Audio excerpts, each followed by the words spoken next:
Hey, hi, welcome to Flix and Chill with me, Luke. Today I have a very special guest with me. Chris Maher is here with me. So, Chris, why don't you take it away and introduce yourself? Hello, everybody. My name is Chris Maher. I'm an actor and sometimes producer, and we're here to talk about some movies, I guess. Nice, nice and succinct. I like it. I like it. So you are actual actor. You have an IMDb page, which is I think it's very cool. So how did you get into acting? I started at a very young age on in Okay. theater, um, probably when I was like 10 in sixth grade, Mm-hmm. getting on the school stage and just doing choir and Mm-hmm. stuff like that. And uh, got to tour the world for singing. Like I sang in different cathedrals in places like where you were from in Prague and Mm-hmm. even Notre Dame. And then went into started studying college acting, and it was horrible, terrible. I left, studied real things for a while, and then I got back into modeling, and then which scooted me right into acting, to put it easily, because Nice. I started modeling and realized, wait a second, I missed doing the whole being on stage and performing and Mm-hmm. doing this, and then Mm-hmm. one thing led to another, and here I am with an IMDb page. Nice. So, Yeah. have you always been this like a there's this like a stereotype like every time I watch like an actor giving an interview about this, most of them are like, "Oh yeah, I would always perform at shows for my family when when we had friends and family around like I was 3, 4 years old and I would already be performing stuff just, basically being an actor." Was this your story as well or were you like, "Nah, not me." Not quite.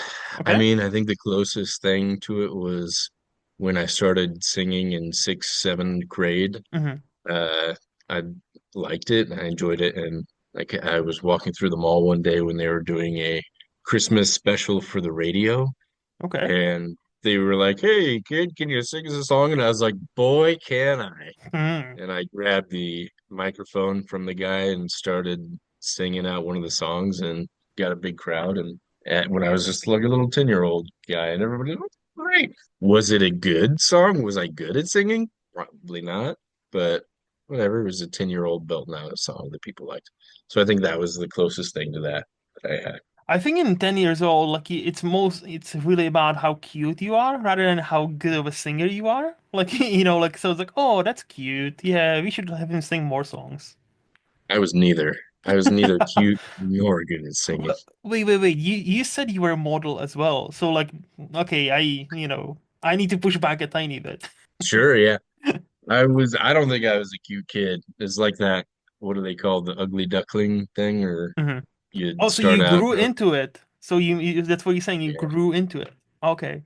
Mm. yeah, I hit puberty and, started working out, playing sports. Hmm. And yeah, I think that, and just worked at it to try to Hmm. not be the weird, goofy, ugly kid that I was at the time. No, I get it. Okay. I get Had it. the glasses, the braces. I was scrawny and tiny. And this, I was like, "Hey, everybody, what's going on? Each voice that I just disconnected because I just want to talk to everybody so much." I see. So That's So you were like the stereotypical nerd, like like from the 90s, early 2000s, basically like scrawny braces, high-pitched voice. Okay. course, absolutely. That was me. And then And look at where puberty you hit, are now. Yeah, exactly. Like, damn. That's a glow up. That's Look at you. hanging out. Thanks, homie. Yeah. No So, worries. but I'm still the same weird, goofy kid in there. No, that's awesome. So what is it about acting that fulfills you? Like, let's say I would imagine if given the chance, you would continue doing this for until you retire or even beyond, right? Yeah. So what is it Um, about that profession that is like that's my calling? Um, because I think it's because I've got ADD. Not really, but like life ADD. Hmm. I just I want to live all the different lives, and that's one of the benefits of being an actor. Hmm. Because, one day you're being a bad guy who does drugs and steals from people and kills them, and you get to play that and live in that world for a while. And then the next month you're being the good guy, chasing down the bad guys, doing car races or, you Hmm. know, just doing really cool stuff and experiencing amazing things and getting to be around really amazing people. Hmm. cool people that a lot of people want to know. Hmm. I'm not yet one of those people, but we're getting there, Yeah, you yeah, know, but exactly. yeah, it's I like the idea that there is no day is the same. Hmm. And that's one of the benefits of this. You get to travel all over the place and meet cool people and Hmm. experience cool things. That's the biggest thing. That sounds awesome, actually. That sounds very good. So, is there a particular role that attracts you? Like, let's say you get five screenplays, right? Let's say you get Mm, five different offers. How do you, besides the obvious money, how do you that separate, helps. oh, I would like to do this one. Let's say money is equal. Let's say they'll pay you all the same amount of money. How would you choose? You know, this is a crazy question for actors because Mm, it's always based on how they're feeling in the day yeah. when they answer these questions. And I would say the same. You know, there's no, like I said, the answer before is I want to live all the different lives. Mm-hmm. So it's like, I want to live all these things. But if so, something that's more, I don't know, enticing, maybe something with more action would Mm-hmm. be fun if I get to go do some really cool stuff. Or maybe the role is with somebody who is like really great, like a great actor that I've been wanting to meet, work with. Mm-hmm. Those all play different parts. Or if it's just something new and out there, uh, and just hasn't been done or isn't seen very often, Mm-hmm. and those definitely play a role. For Mm-hmm. example, I have a movie coming up that we're going to be filming in September or Mm-hmm. in fall time. It's called Nova, and it's a space film. Like it's a sci-fi romance Okay. is what it is. It's a 1950s astronomer. He flies up into to test some of the ships that they're preparing for NASA essentially, Mm-hmm. and he gets caught in a space-time anomaly, and Oh, it okay. spits him out into the future. Mm-hmm. And he's got to both try to exist in the future while trying to get back to the past Mm-hmm. somehow. And it's that tour. So there's a lot of conflict there, but at the same time, we're doing a lot of cool space stuff. And we shot Okay. the short film of that, and the short film came out really cool. The proof of concept, it won a lot of awards, and we are excited to get going for it. So something So, like that, for example, is really yeah. big. So for this specific movie, you have lined up for, September. Are you doing any special prep? I think the most prep is what I'm going to be doing is just research Mm-hmm. on what they were doing back then, how Mm-hmm. to speak like Mm-hmm. I'm in the 1950s. Mm-hmm. Like I won't be saying like, "Oh yeah, bro, that's lit." You know, Yeah. don't be saying any of that. That's Uh, low-key fire. Yeah. low key fire. If you said that in the 50s, people would be like, "Fire where? Yeah. What's lit? Why is it on? Why is it lit? We need to put the fire out." Just Mm-hmm. things that wouldn't make sense. No. Um, Mhm. and yeah, just working out, gonna work out, look good, eat right. Of course. I mean, that's kind of nowadays, isn't it part of the profession almost? Like, I always Hmm. felt like, no matter how you look, when you reach a certain stardom, a year from then, you will look even better.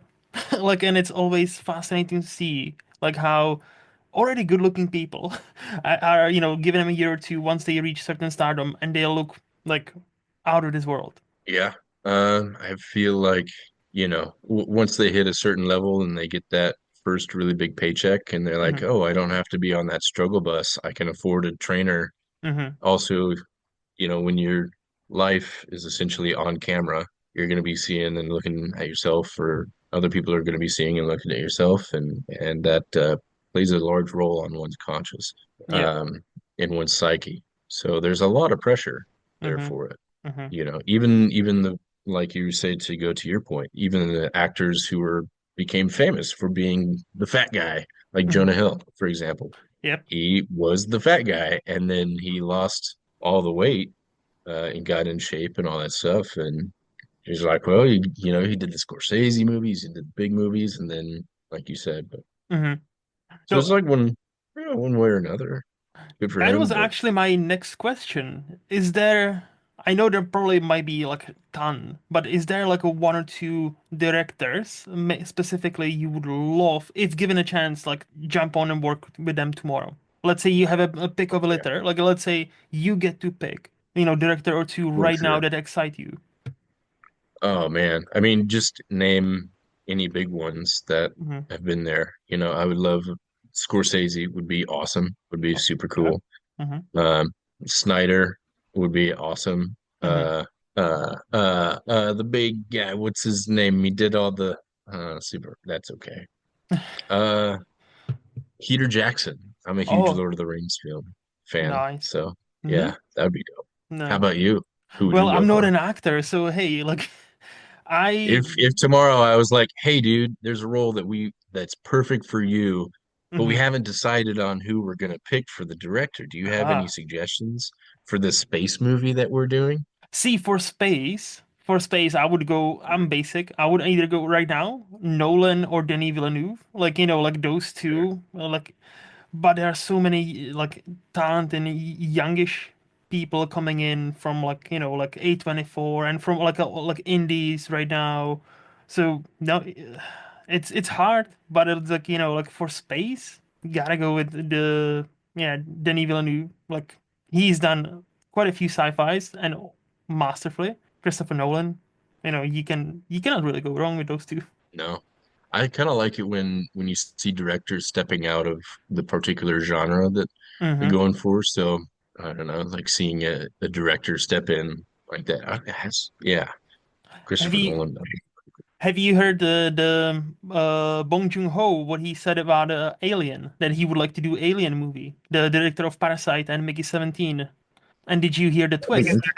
What's the twist? He said, "I would like to do an Alien movie, but I would like to do it as a musical." And I'm I like, hate it.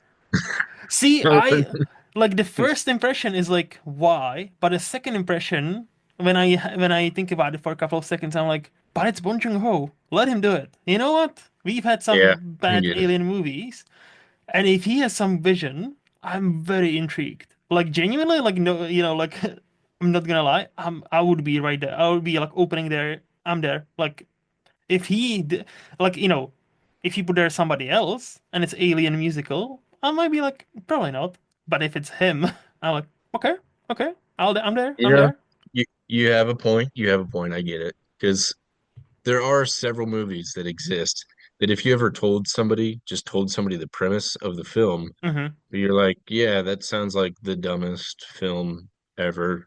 But then it's made and it's genius and everybody loves Yeah, it. And yeah, and it works for whatever it works. So that'd be something. I would correct, definitely be curious about that. correct.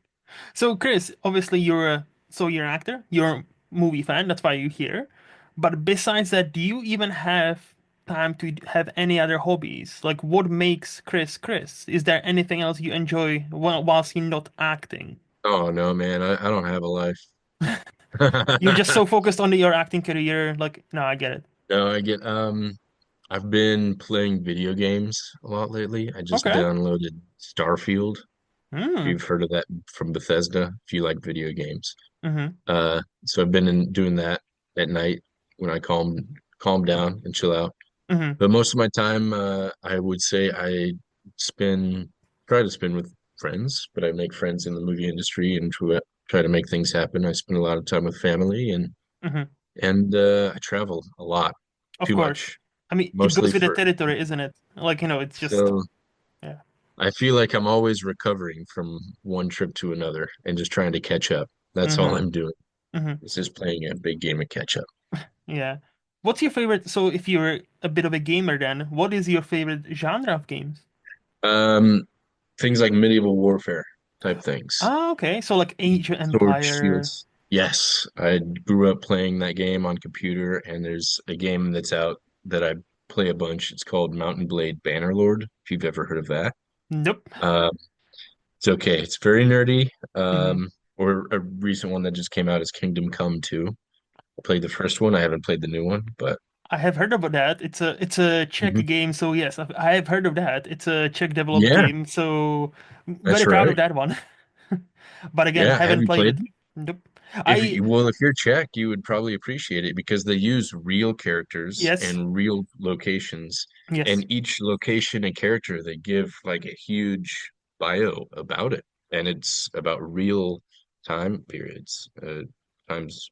So it's pretty cool, man. Check it out. I've Check it. already seen some like Easter eggs where they have to translate into English for them to hit. And it's like, oh, this is so genius. Like this is like, there's like 10 at least like 10 I've seen like an article like, 10 best things we spotted in Kingdom Come Kingdom is the Kingdom Come? Yeah. Yes. Yeah. Because again, I'm not a gamer. My free time really is just movies, like spending time with my girlfriend and movies, TV shows, and obviously work because so yeah, not much free time really, and this. So yeah, I'm not really a gamer anymore. I used to game, but not anymore really. Can don't if we had like 36 hours day, days, like yeah, I Yeah. could find some time. That'd be cool, right? We just didn't need to sleep. That would not be the worst thing. They That should would make a help movie quite a bit. about that. If we just didn't sleep. Mm-hmm. Mm-hmm. But then Dude, that's kind of a plot for the Bond villain from Die Another Day, right? Like, I don't need to sleep. I will sleep when I'm dead. And that's, he's the villain. And I'm like, oh, yeah, yeah, true, I guess.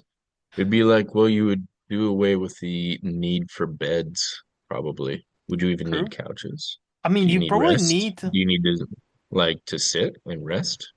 you'd probably still need to wind down, I'm guessing. I don't know. But it's the thing, somebody Well, needs to because you explore get this. tired. And it's like, what if you don't? What if everybody's just on crack all the time? But that's just the premise. Society on crack. No, no, what would the movie title be? No Rest for the Wicked? Or Society of the Snow. Yeah, sure. I mean, I didn't mean literally on crack. It's just how society is. Yeah, It'd be yeah, pretty just. crazy Mm-hmm.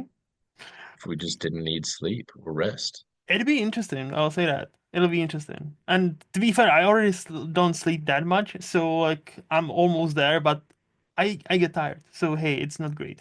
Sleepy boy. No. That's okay. Yep. So you mentioned you're in between Iowa and Florida right now? Yep. All right. Uh, so between Iowa and Miami, very Miami. different worlds. Uh, Yeah. Very different words. Yes. So if I were to ask you, Chris, I'm, and I'll let you choose if we're talking about Iowa or if we're talking about Miami. If I were to ask you, I'm coming to either of those places for a week. What do I need to see? Where would you take me to? We need to see this because it's only here. You get to see something like this. Where would we eat? And I'll again, either Iowa or Miami is fine. I'll, dealer's choice. Sure. So, I mean, anybody visiting, I would definitely say Miami. Iowa is a great place and Hmm. it's fun and it's a beautiful place.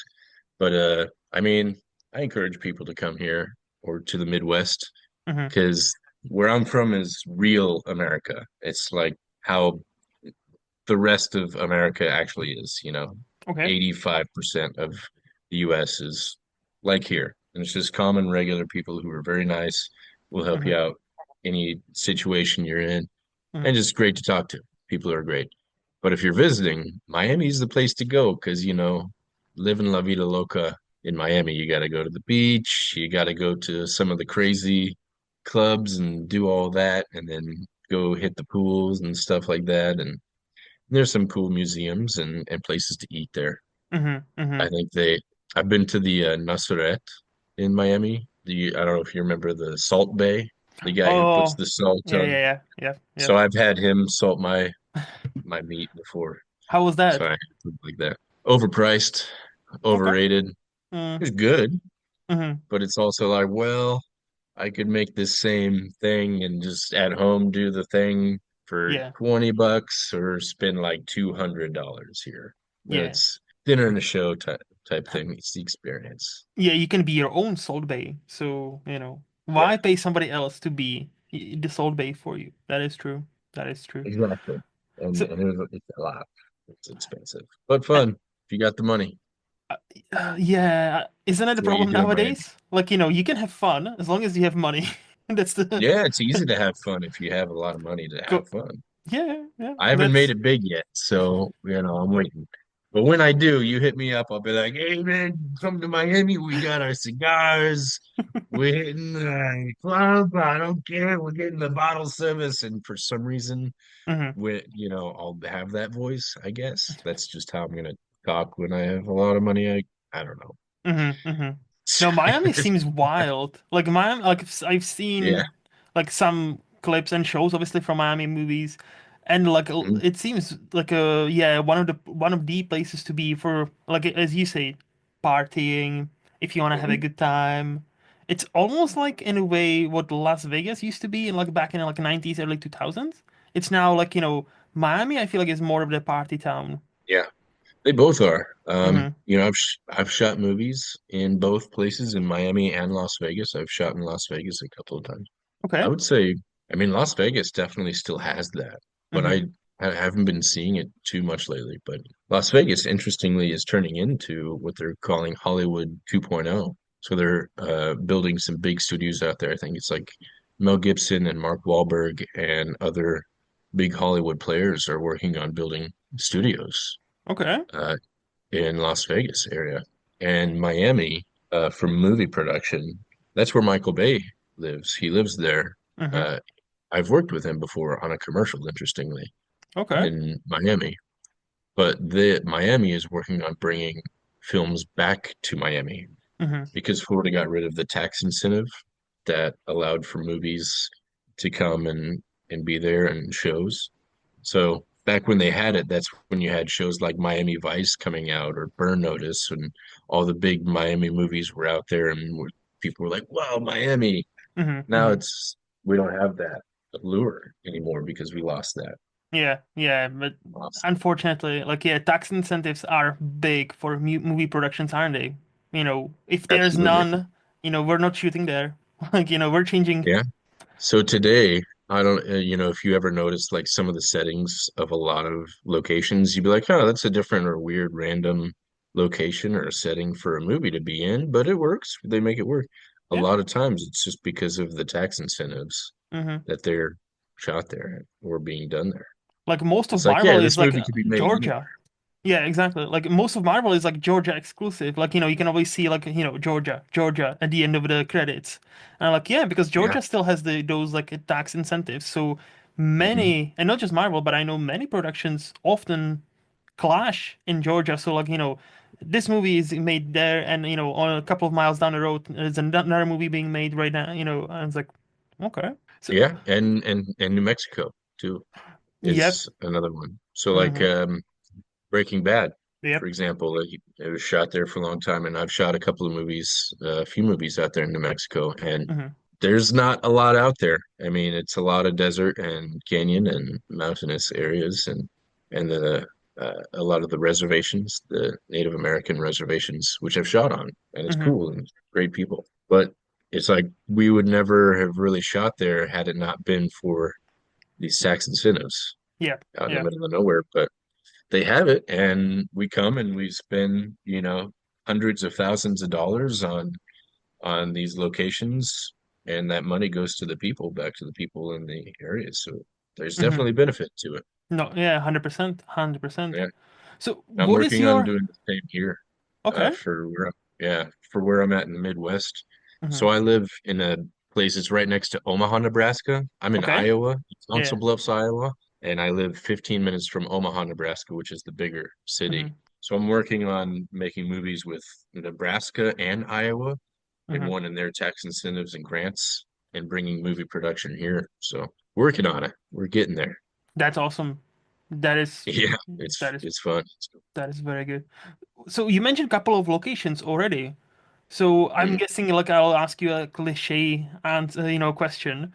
Which one was your favorite so far? Like, you actually had to travel, but you had a blast. Ooh, of movie locations, it's between Las Vegas or New Mexico, but they Okay. were both very different things and both very different reasons. Hmm. The New Mexico one that I did is Canyon of the Dead, or I think it might be ended up calling the Canyon. I don't know. We're gonna find out, but we're in talks on the big distribution right now for that film.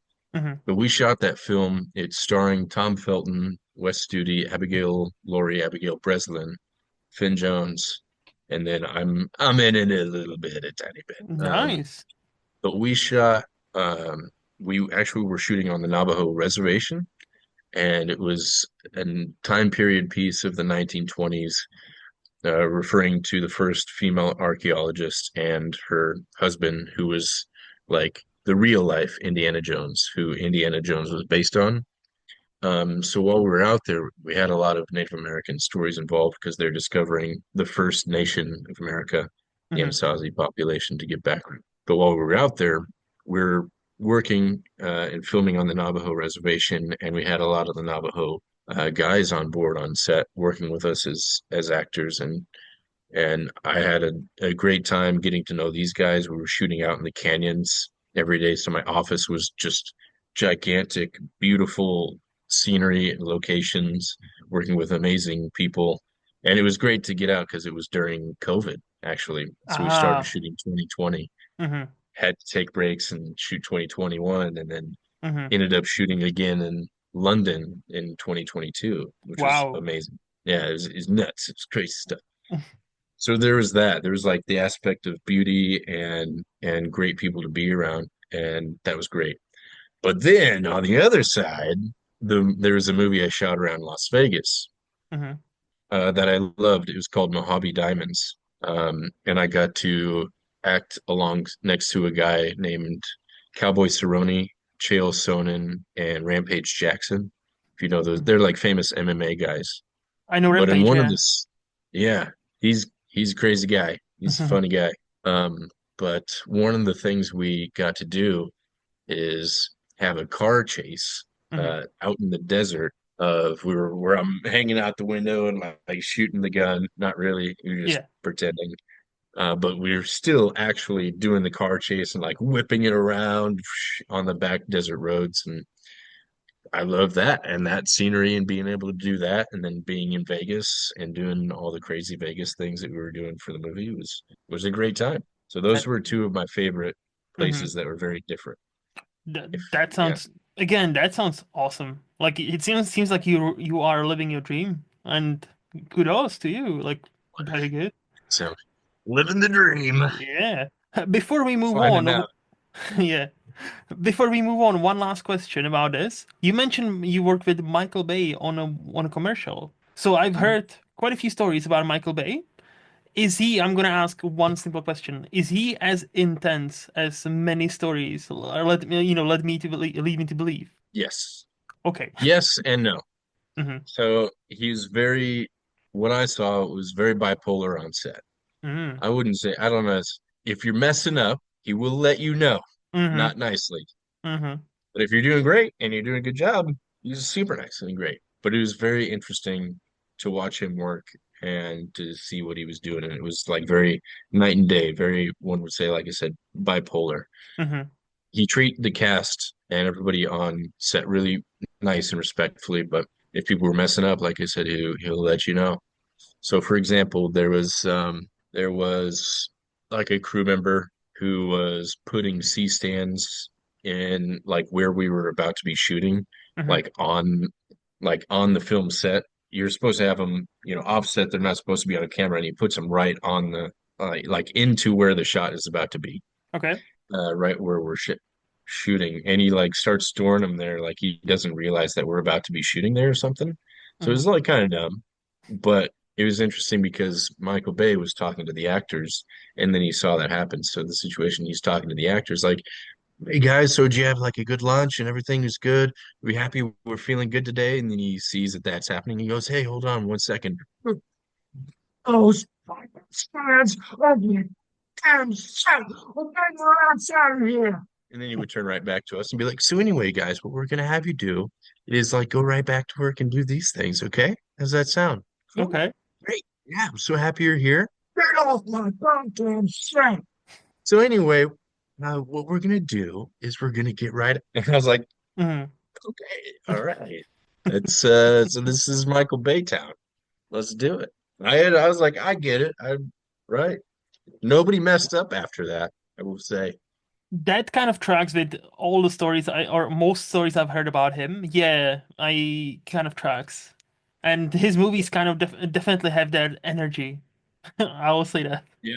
It very explosive energy, you could say. Correct. Very Yeah. explosive. But hey man, the guy is like one of the most commercially successful, arguably the most commercially successful director of all time, Mm-hmm. I think, by the box office.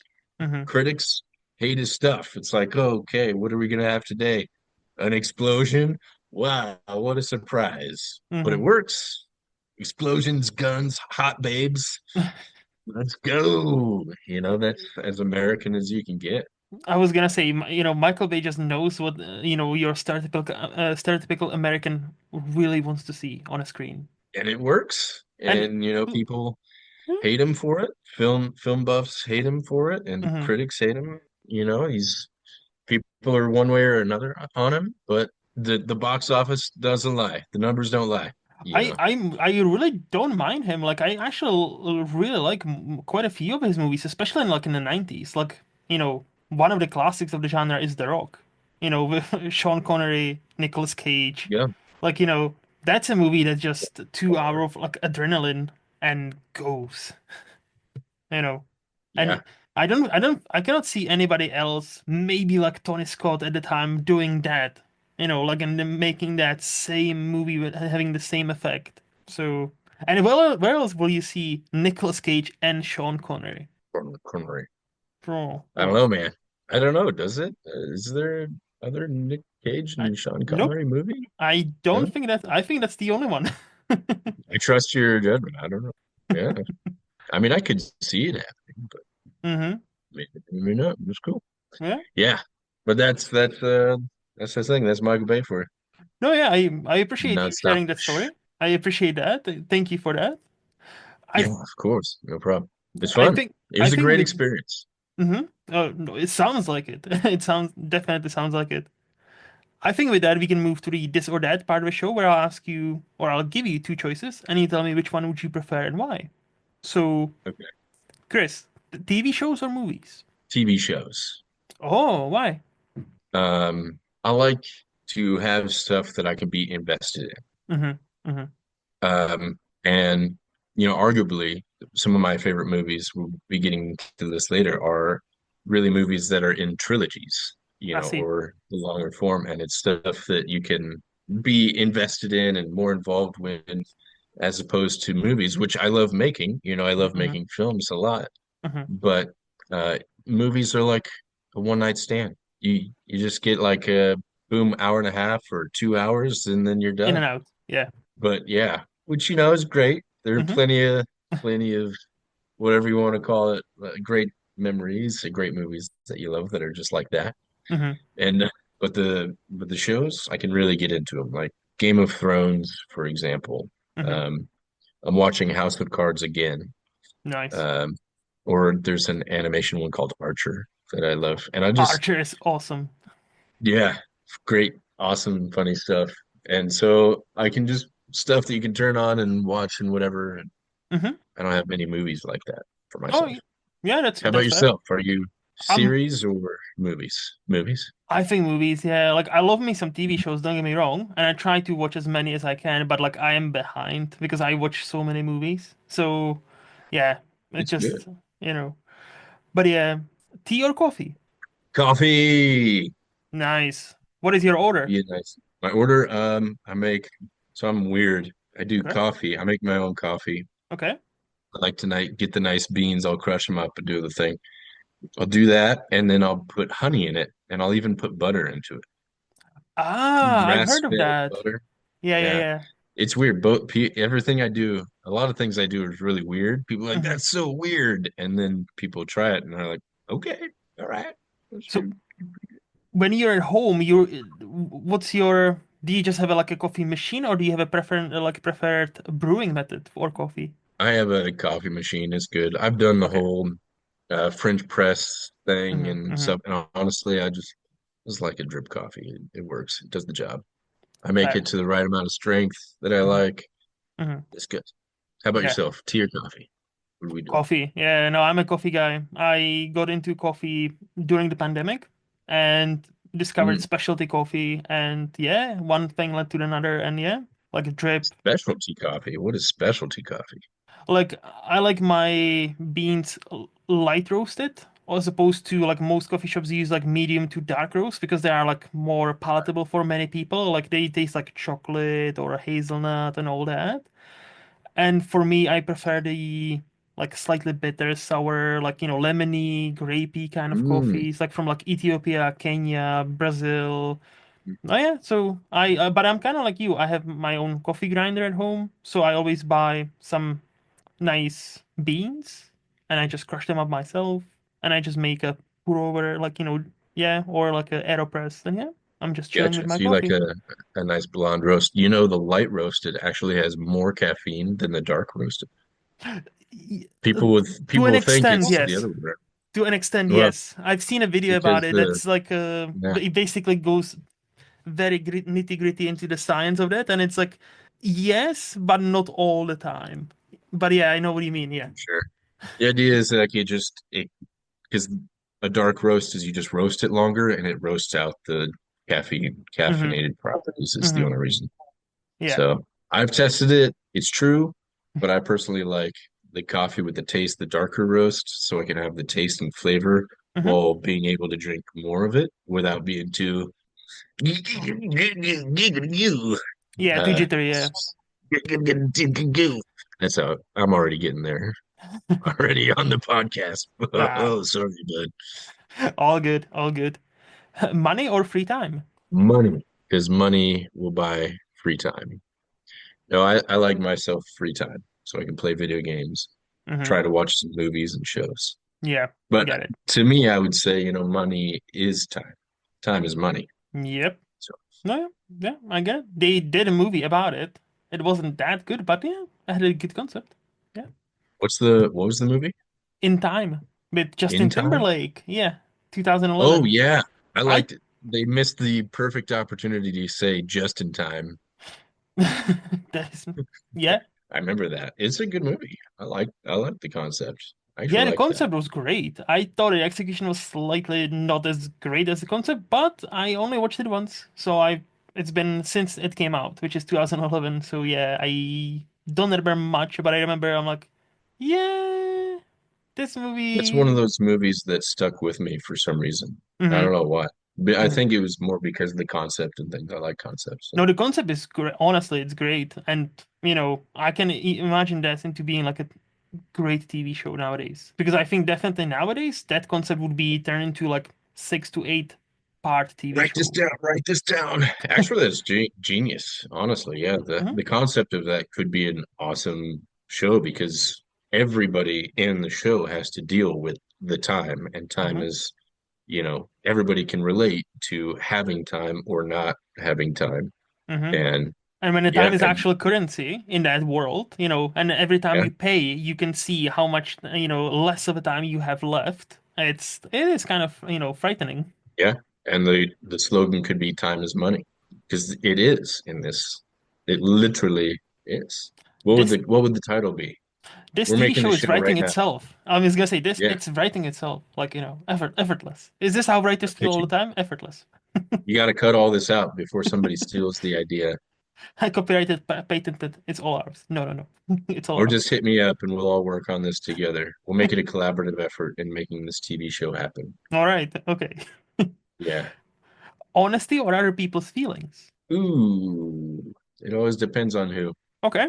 Yeah. But yeah, I mean, if it's somebody close to me, I'm gonna be honest to an extent. It always depends on the situation. So Mm-hmm. there are some things that I will always be very honest with people about and my friends and all this sort of stuff. And other people, if I just am like, I don't care about your time, I'll just be like, sure, bud, cool, love that for you. But I'll be pretty honest with my friends, and they can hate me sometimes for it. You know But what's they can never say that I was wrong.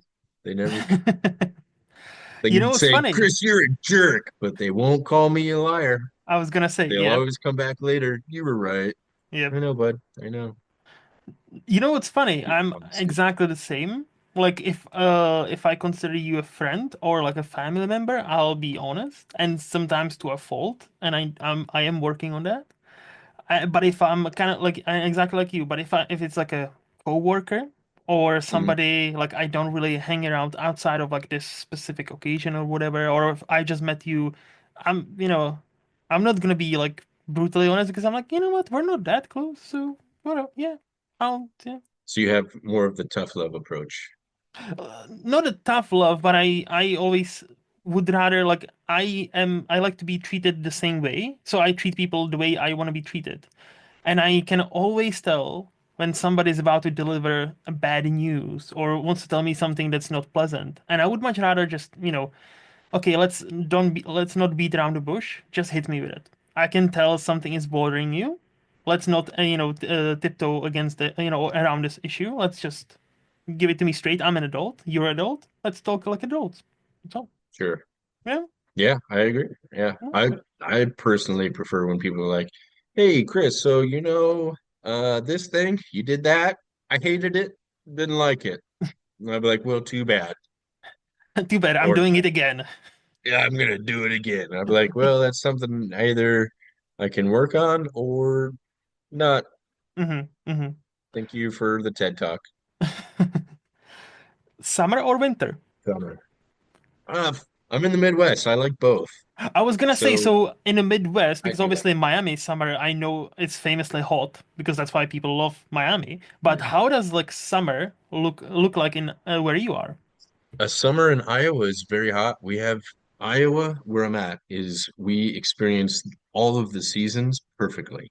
Nice. Like we have hot summers, beautiful, cool, breezy falls, and all the beautiful color changes in the leaves. Hmm. We have crazy winters. Like literally 2 days ago, we had a blizzard come through, but now it's already sunny and Hmm. turning into sort of a spring. So I love both. So because it's just like life, it's that, life and death, the dark and the light, and Hmm. you can't appreciate, the light without a bit of darkness, or you appreciate the summer more with having a cold winter, if that makes sense to you. It does, So yeah. when I'm here in the winter, I love being able to have excuses to cuddle up under the big comfy blankets and be like, all right, we're not going anywhere for a couple of days because we're snowed in, Hmm. get Hmm. fat and sassy. But then after that, I love to go to Miami and be like, sweet, I'm at the beach, the shirts off, sunshine. Hmm. Hmm. So that's the same reason I'm an actor, so I can live all these different lives. So I get so it. there's that. But if I had Yeah. to be stuck in one all the time, Hmm. it would be summer Yeah. all the time. Yeah. No. Forever Same. summer over, forever winter. How about Yeah. yourself? Same? Yeah, no, same. Like I prefer warmer rather than colder, which is funny because I live in Scotland, which is mostly cold. So, Yeah, I've chosen wrong yet again. Oh well. you get like 5 days of sunshine there, maybe, right? Hey. Last year we had six. Ooh. My whoa, my bad. I will chill out with that. No, to be Sure. honest about this, over the last, I would say 6 years or so, I've been here for now 14. This is my 14th year here. And over the last like six, it's getting warmer and warmer, and it's kind Mhm. of unsettling because people here are not used to that. So it's like, we're always suspicious, like where I live, when you have a nice day, you're always suspicious of what's coming next. Because it's like, it's very rare still to have a week where it's like proper nice sunny every single day of the week. And then you always get a bit like, almost paranoid. It's like, what is coming? Like, when is this gonna stop? Because we both know it's gonna stop. When is that point? I get it. There's a name for this. Like Hmm. I forgot what it's called, but it's like they call it a psychiatric condition, not a condition, but Hmm. people who have kind of a fear of happiness because happiness often is followed by something Hmm. very unhappy, like what and there's an actual term for this. I just can't think of Hmm. it or remember what it's called. To be fair, this But is purely weather related because again, like Scotland, even the summer is sure, just like you have yeah, few nice days, and then you have a week or two that's absolute shite. And I'm like, all right, that's a nice summer, and then it's back, nice again, nice sunny again. And I was like, yeah, that'd be cool if it was like that all the time, and it goes shite again. I'm like, oh well, I appreciate the Scottish shite is oh coming up yeah, on you. You can oh use that. I, oh It's I, fun. oh I, Oh, I be shite. lassie. Yeah, it's Isn't the Scottish accent the farther north like really difficult to understand for most English speakers? it How do you get is along there? it Because I mean, even learning with Czech is your first Yes. language there. Hmm. So coming into that English, that very deep accent, Hmm. how is that? That can't be easy. For me, it wasn't as bad because I learned English mostly through movies and TV shows listening, right? So I watched a lot of movies and I actually paid attention. So that's how I got my vocabulary, and that's how, listened to many accents. So for me, the Scottish accent wasn't as hard. There are definitely people like Czech people who came with me that struggled. They couldn't understand people around, and I was like, but they speak clearly. Like, what are you talking about? But if you Yeah. meet like a native speaker who would talk like there's like a you know there's a Doric language, there is a Gaelic language, and that's its own thing. That's like the words sound English, but they're not, and that's proper tough. Especially like the and general rule of thumb, it's kind of like in America. I'm guessing, the older person is, the harder the accent is. So if you're talking to like an 80-year-old, grandpa or a grandma, sometimes like that's not English. No, I know English. That's not English. What, like slow the fuck down. I cannot understand you. There's a funny video that I think about there where there's like a lady Hmm. who goes to Scotland and is referring, she's like an American lady. She's like, and the Scotland, some of these places, especially in small towns, and this place particularly, is known for its very difficult Scottish accent. And she like randomly stops an old guy on the Hmm. street, old Scottish guy, and she's like, well, sir, this part of area of Scotland is very difficult for its accent. Could you express like a little bit of something in the accent? And he just goes like, you know what I mean? And That's like the that's how only they thing that sound. people, Yeah. you know what I mean? The Can only you thing mean? people understood was that. Yeah. And even she was like, what? He's like, you don't understand anything, but And nobody. what's funny is, like, even certain Scottish people sometimes cannot understand, like, some other accents, like Scottish accents. So it's not just us foreigners. It's like, like people that actually grew up here, but in a different part. And then when they move to it, like, oh yeah, I just moved to East or West. And suddenly it's like, oh, what? What did you say? What? What is that? What is that word? Oh, okay. And it takes them a while to adjust. Isn't that something? Isn't there something similar or relative in the Czech Republic there and where you're from? Like from town to town, they each, No, we have at one point, they accents. had Yeah, different yeah. accents within. Like where I'm from, the Yeah. region I'm from, we talk short. We talk fast, short. People in Prague, from Prague, we always laugh at them because they talk very long. And like, like basically, so there's like a, like a fight we have with people from Prague. But like accent wise, we also have our own like slang in a second biggest city, but that's again totally its own thing. So like if somebody talks to me in that slang, I have no idea what they're saying. I know certain words in that slang. I don't, but if I had a conversation with a native person from that city using that slang, I would be lost. And I'm Czech. So yeah. Sure, there you go. All Yeah. right, Yeah. good to know. I won't even attempt while there if I go back. No, I'd it's like to go Czech is hard, and trust me, and it's not worth the effort for you to learn it. Only about 11 million people worldwide speak the language. Nah. more people than I know. Yeah, but I think you're more, like you're better off learning Spanish or French or Chinese or Indian, really. Just like any of those like languages that are actual hundreds of millions of people talk. Well, I Yeah. learned three of those, Oh, not really? the yeah, but not no Indian Okay. So you because talk my Spanish and Miami, French? well, Miami, everybody is Spanish. I'm actually Yes. a minority in Miami because 85% of the population is Spanish. So Hmm. I had to learn Spanish for a lot of that reason. And I studied French for years Hmm. and traveled the world with it for a while too, because I was like kind of getting into politics for a while and like the Oh. UN stuff. Yeah, a while back. And then I actually had a scholarship to study abroad in China for a semester. So I was studying Chinese and business and economics out there. So, Do you still but remember I barely any? speak any of those. Okay, okay. Yeah, some like enough to. order beer and order some drinks and Yeah. have like a small chat about names or where you're from, what you do. Just the Hmm. basics, the conversations. No, yeah, like language is as, it's as will stay with you as much as you use it. That's the problem with languages. Like you can learn You don't it. use it, you lose Correct. Like I was fluent it. in German. Like I 14 years ago I was pretty fluent in German, but now since I've moved to Scotland, I haven't really used any German. So it's Yeah. pretty much all forgotten it, you know. It's like it's still someplace there, and I think if I were to go to Germany, it would probably something would have resurfaced. But now I think I would be quite lost. I'll be Interesting. honest. Yeah. So last question, free will or Hmm. destiny? Who knows? You have free will, but it always leads to your destiny.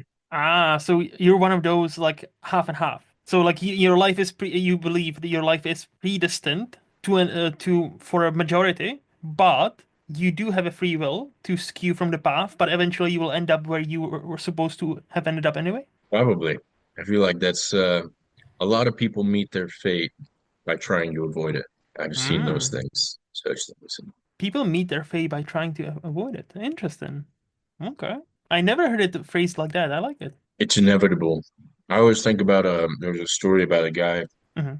who he had his fortune told, and apparently it's a true story, um, about how he was going to die. Hmm. And he was told that he was going to be crushed to death. And so he was very scared about that. And after some time, he ended up locking himself inside in his room, Hmm. in his library. And eventually he was living out of his, you know, in his place and he had his library there. And eventually something happened where one of the bookcases fell over and all of his books crushed him to death I because he was see. trying to hide from the world Yeah. because he didn't want to get crushed to death. That's the long and short of it. But I Okay. don't know. It's pretty good, causal determination or not. Hmm. Hmm. Yeah. I Fair. think we won't know till we're dead. Who knows? Yeah, and even then, if many people are wrong, they will never know. If they are right, they will know instantly. Their preferred deity will show up and guide them to their destination. And if they are wrong, they will never know. That's, yeah, that's pretty much it, really, isn't it? We'll find out. How about you? What Correct. do you think? I come from an atheist country, so like I think we have a free will. I don't think we have a destiny per se. So yeah, I'm not very like I'm not one of those. I'm a wait. How is this? What's the saying? I'm not religious, but I'm a What's that joke? It's kind of like popular in America. It's like I'm not religious, but and there's always like I believe in this. Nah, it's fine. Like I'm let's not religious, but I do like pickles on my hamburger. Totally unrelated, but okay. yeah. No, it's That's like how I see a lot of those things. there wasn't even a Family Guy joke. It was like, what about where do people who say this stuff go? They go to, and then he's talking to God. They go to hell, to the deepest pits of hell. I'm like, oh, that makes me happy. And that was the joke. It's like because the people is like, I'm not religious, but I am this, and I cannot remember the phrase, and I'm very mad at myself. So Not yeah. religious, but certain types of people who do certain types of things belong in hell. No, I'm Is that where you're going spiritual. with that? I'm spiritual. That's the word. So yeah, I don't believe in that even. I'm not one of those. I'm not religious, but I'm spiritual. I believe in ghosts, and I don't. I'm sorry. Well, I'm not sorry. Like it's just who I am. And yeah, I'm not spiritual. I know that was the joke from Family Guy. It's like, so God, what happens to people who are not religious? And they do they go to heaven? If they're good, yeah. What about those people say, I'm not religious, I'm spiritual? No, they go to hell, straight to the deepest pits of hell. Oh, that makes me happy. And it's just like that's a Sid MacFarlane in a nutshell. That's his kind of style. I get it. Personally, Hmm. on that topic, I mean, I would say I practice a Hmm. religion, but Hmm. I would also say I'm a spiritual person as well. Yeah. I personally believe that they are two separate things because Hmm. to me, a religion is like a foundation. How do you say? Uh, like it's an establishment of something, Of like a beliefs. collective. It's not even necessarily belief, but it's like a system. What's the term for that? I can't think of the proper term, Hmm. but it's It's a foundation and Oh, like like principle, like principles. no, it's not even principle. A Okay. religious, because it's like religious establishments Mm-hmm. or Mm-hmm. establishment. It's an establishment, like you would say a school or something Like that core is a values. collect. No, Okay. not that. It's what would you say like a school is? It's something like a school, where it's putting all the stuff and they have their particular Mm-hmm. rules and it's a practice in a collective practice. But spirituality to me is an individual's relationship to Mm-hmm. God, universe, the great beyond, the flying spaghetti monster, whatever you want to call it. Mm-hmm. And Mm-hmm. it's one individual's feeling or belief in that sort of way in their connection to the source, as you Yeah. want to call it, no Mm-hmm. matter what you believe. Um, and that is separate from religion. Religion is a practice, Mm-hmm. I believe, of forms of spirituality or forms of spirituality, Mm-hmm. but it is not itself spiritual, if that makes sense. No, yeah, I think I'm I bad at think describing. no, Yeah, no, no. I think I get you. I think like so you're not really hanged up on the like a religion part of it. It's the spirituality is your kind of way into your religion, like how you choose to practice your religion. sure. Or one into the other. But yeah, Hmm. religion is more of a practice. Spirituality is more of a, I don't know, Like way of life. I don't even know how to describe it. Okay. I'm terrible. I'm trying to help, but So also obviously like I'm not really helping. So I know I can't. I'll think of it after. I'll come up with the proper way to do it after the it's always after like the that. It's like, you're yeah missing that one word and you're like, oh, I cannot think of it right now. And then like 2 hours later, once we're done, it's like, that was the word. Fuck's sake. yeah Like, that's it. yeah. Yeah, Yeah, that's no. what's gonna happen. Happens to me all the time, man. It's just, yeah, I feel you. So Sure. before we move to the Flix part of the podcast, do you have any hot takes or controversial opinions you would like to share with us? Well, I guess that was it right there. Oh, I really? do not believe that religion and spirituality are the same in there. Well, they are So not. That yeah, they are not. Like I think many people, I think even the Family Guy joke kind of basically says that. Basically, I think many people, I'm not saying you, I'm just saying many people, that the joke is about who don't want to be stereotypical. So they're trying to mm, be like a hip and they tell you, I'm not religious, but I'm spiritual. So they don't want to oh, be like tied into like one religion. So they take the best bits out of this religion, this religion, this religion, this religion, and or like, mm, or I believe in I live as a witch or whatever. Like I don't know what people do. But like, and so they kind of like cherry pick the best parts without committing to one certain thing. And I think that the joke is more about those people like, yeah, I'm not really, but, and it's like, long-winded way of them saying, so I still believe in a God, but I don't want to say I'm religious because I know it can have, or not has, but it can have negative connotation. sure, I get it. Yeah. I agree with that. That I believe you can believe in God and be spiritual, but you don't. You can practice religion but not be spiritual person, or you can be a spiritual person and not believe in religion. That's How what I would believe. it, That's my controversy. how would that work? Okay, let me ask you that. How would that work if you're spiritual but not practicing a religion? Because religions are particular establishments. For Hmm. example, there's Christianity, Yep. Islam, Hmm. Hinduism, Hmm. Judaism. These are different practices and they are practices of spirituality, Hmm. but they themselves are not, while they are practices of spiritual rituals or supposed to be spiritual purposes, there are Hmm. plenty of religious people who practice but are not spiritual. They like try to seem this way or they appear this way, if that makes any sense. Hmm. Um, or who use religion as a facade Yeah. to but they are clearly not people who are in touch with any of that. Yet there are people who are very spiritual who are in touch with, more in touch with God. Like you can say God, or like I said, you can say the universe or whatever you want to use. Hmm. Um, to me, it's a blanket, something of the great beyond oneself. That energy, in this way, we'll use the God as a term to describe this Hmm. universal energy that most people know and come to understand. Hmm. And out of these understandings, people create religions, but to me, they are not one and the same. Okay. It's difficult to understand. I don't know. I'm not describing it the best. Interesting. Interesting. Yeah. Okay. Okay. Yeah. Because religions are particular teachings and traditions and practices that are handed down over time. Yeah. And because of the way humans are, humans can corrupt things over time. Hmm. Or if you've ever played the game of telephone, Yeah. have you ever heard of? Yeah. So that's what I see a lot of things that happen in religion over time, and even with particular religious texts, they get changed over time Hmm. through different translations, even if it's little by little over the course of 1,000 years, hundreds of years, you'd be changed to fit particular groups of people's purpose and stray away from what the original feeling and intent was. Hmm. And to me, all these different religions try to simply view from our very limited human experience and view of God or of that spiritual Hmm. experience that people have. And then they try to pass it down, tradition, and it can be down there.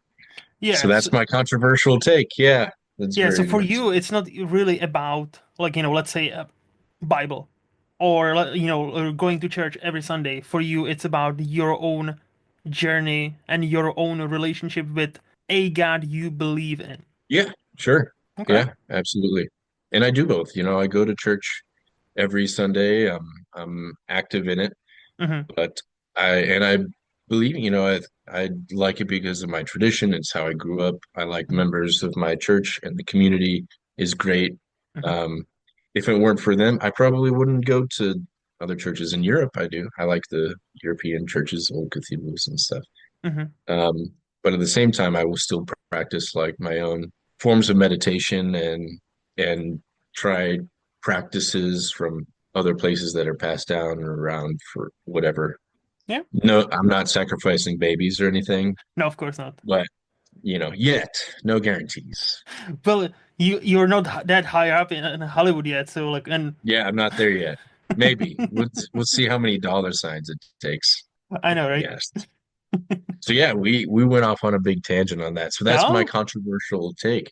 I, I Um, like it. I like it. No, no, I no. just I just wish I could put it in a more Eloquent way. succinct and better Yeah. description. I wasn't expecting to talk about this on a movie podcast.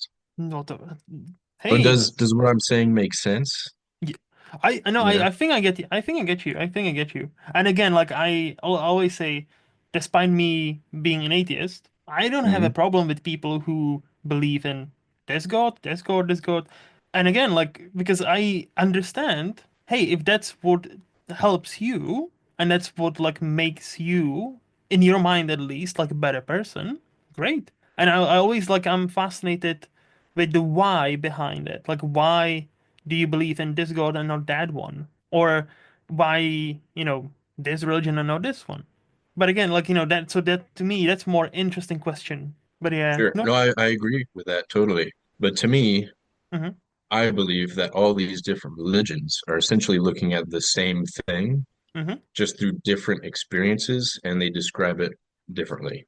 Correct. So a rose by any other name is still a rose. I've had that And argument with a hardcore Christian as well, like a very hardcore Christian, and I said like many, like if you really look at it, many religions from all over the world are effectively talking about one or not one thing, but like the same core ideas. And one of the main core ideas is you should be a good person, you should treat mm, others well, and really, that's about it. And then they have different ways how to go about it. Yeah, of course.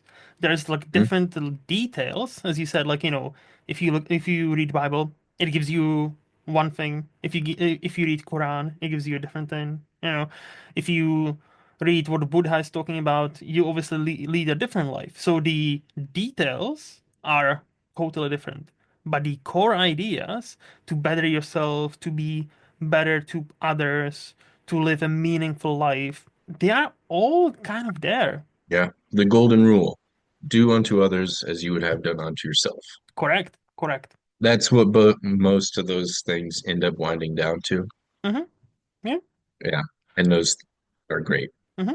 Agreed? So anyway, you want to talk about movies? I was gonna say, yeah, let's move to the Flix Powder podcast, where You I'll ask probably you. lost all your followers. You're probably banned in several countries now, canceled, Nah, and because you nah, talked about it's that. all good. It's all good.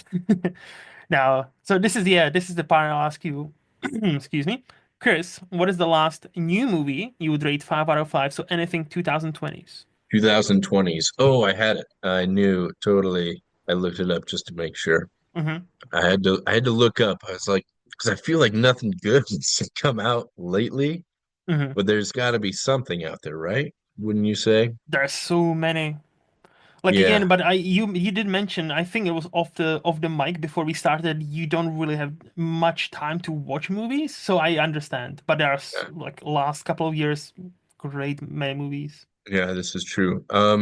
There was a movie that came out that I thought was pretty good, Hmm. and I was just trying to look it up. I had it down. Hmm. I would say 5 out of 5. What was yours in the Well, past 5 years? I mean, the last one I watched, I really enjoyed, probably would be Anora, the Best Picture winner. You So think so? I managed to catch it in the cinemas because my cinema also did the thing that Americans do all the time, where once we have their nominated pictures, actual like nominations were out, they got most of those pictures back for like a couple of days. So I managed to catch it on a big screen because I didn't catch it back in November, and I thought it was great.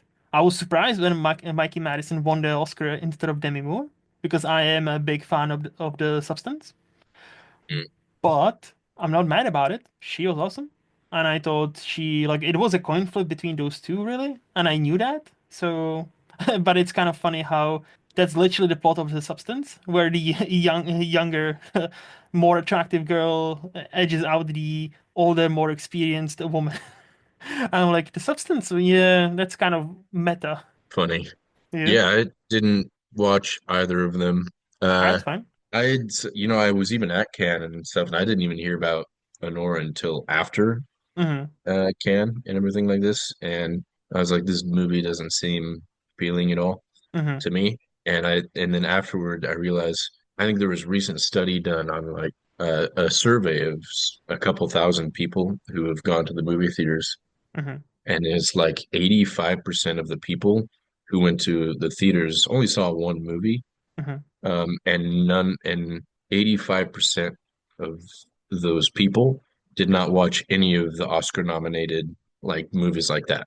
Hmm. So it's like people kind of back to what we were talking about, Michael Bay. It's like Yeah. to me, especially as a filmmaker and stuff, I want to be in movies that I want to see and things. And the movies lately that have just been coming out are just kind of out of touch with people Okay. like myself, like in the Midwest. I was talking about the Midwestern people Hmm. are very representative of majority of America.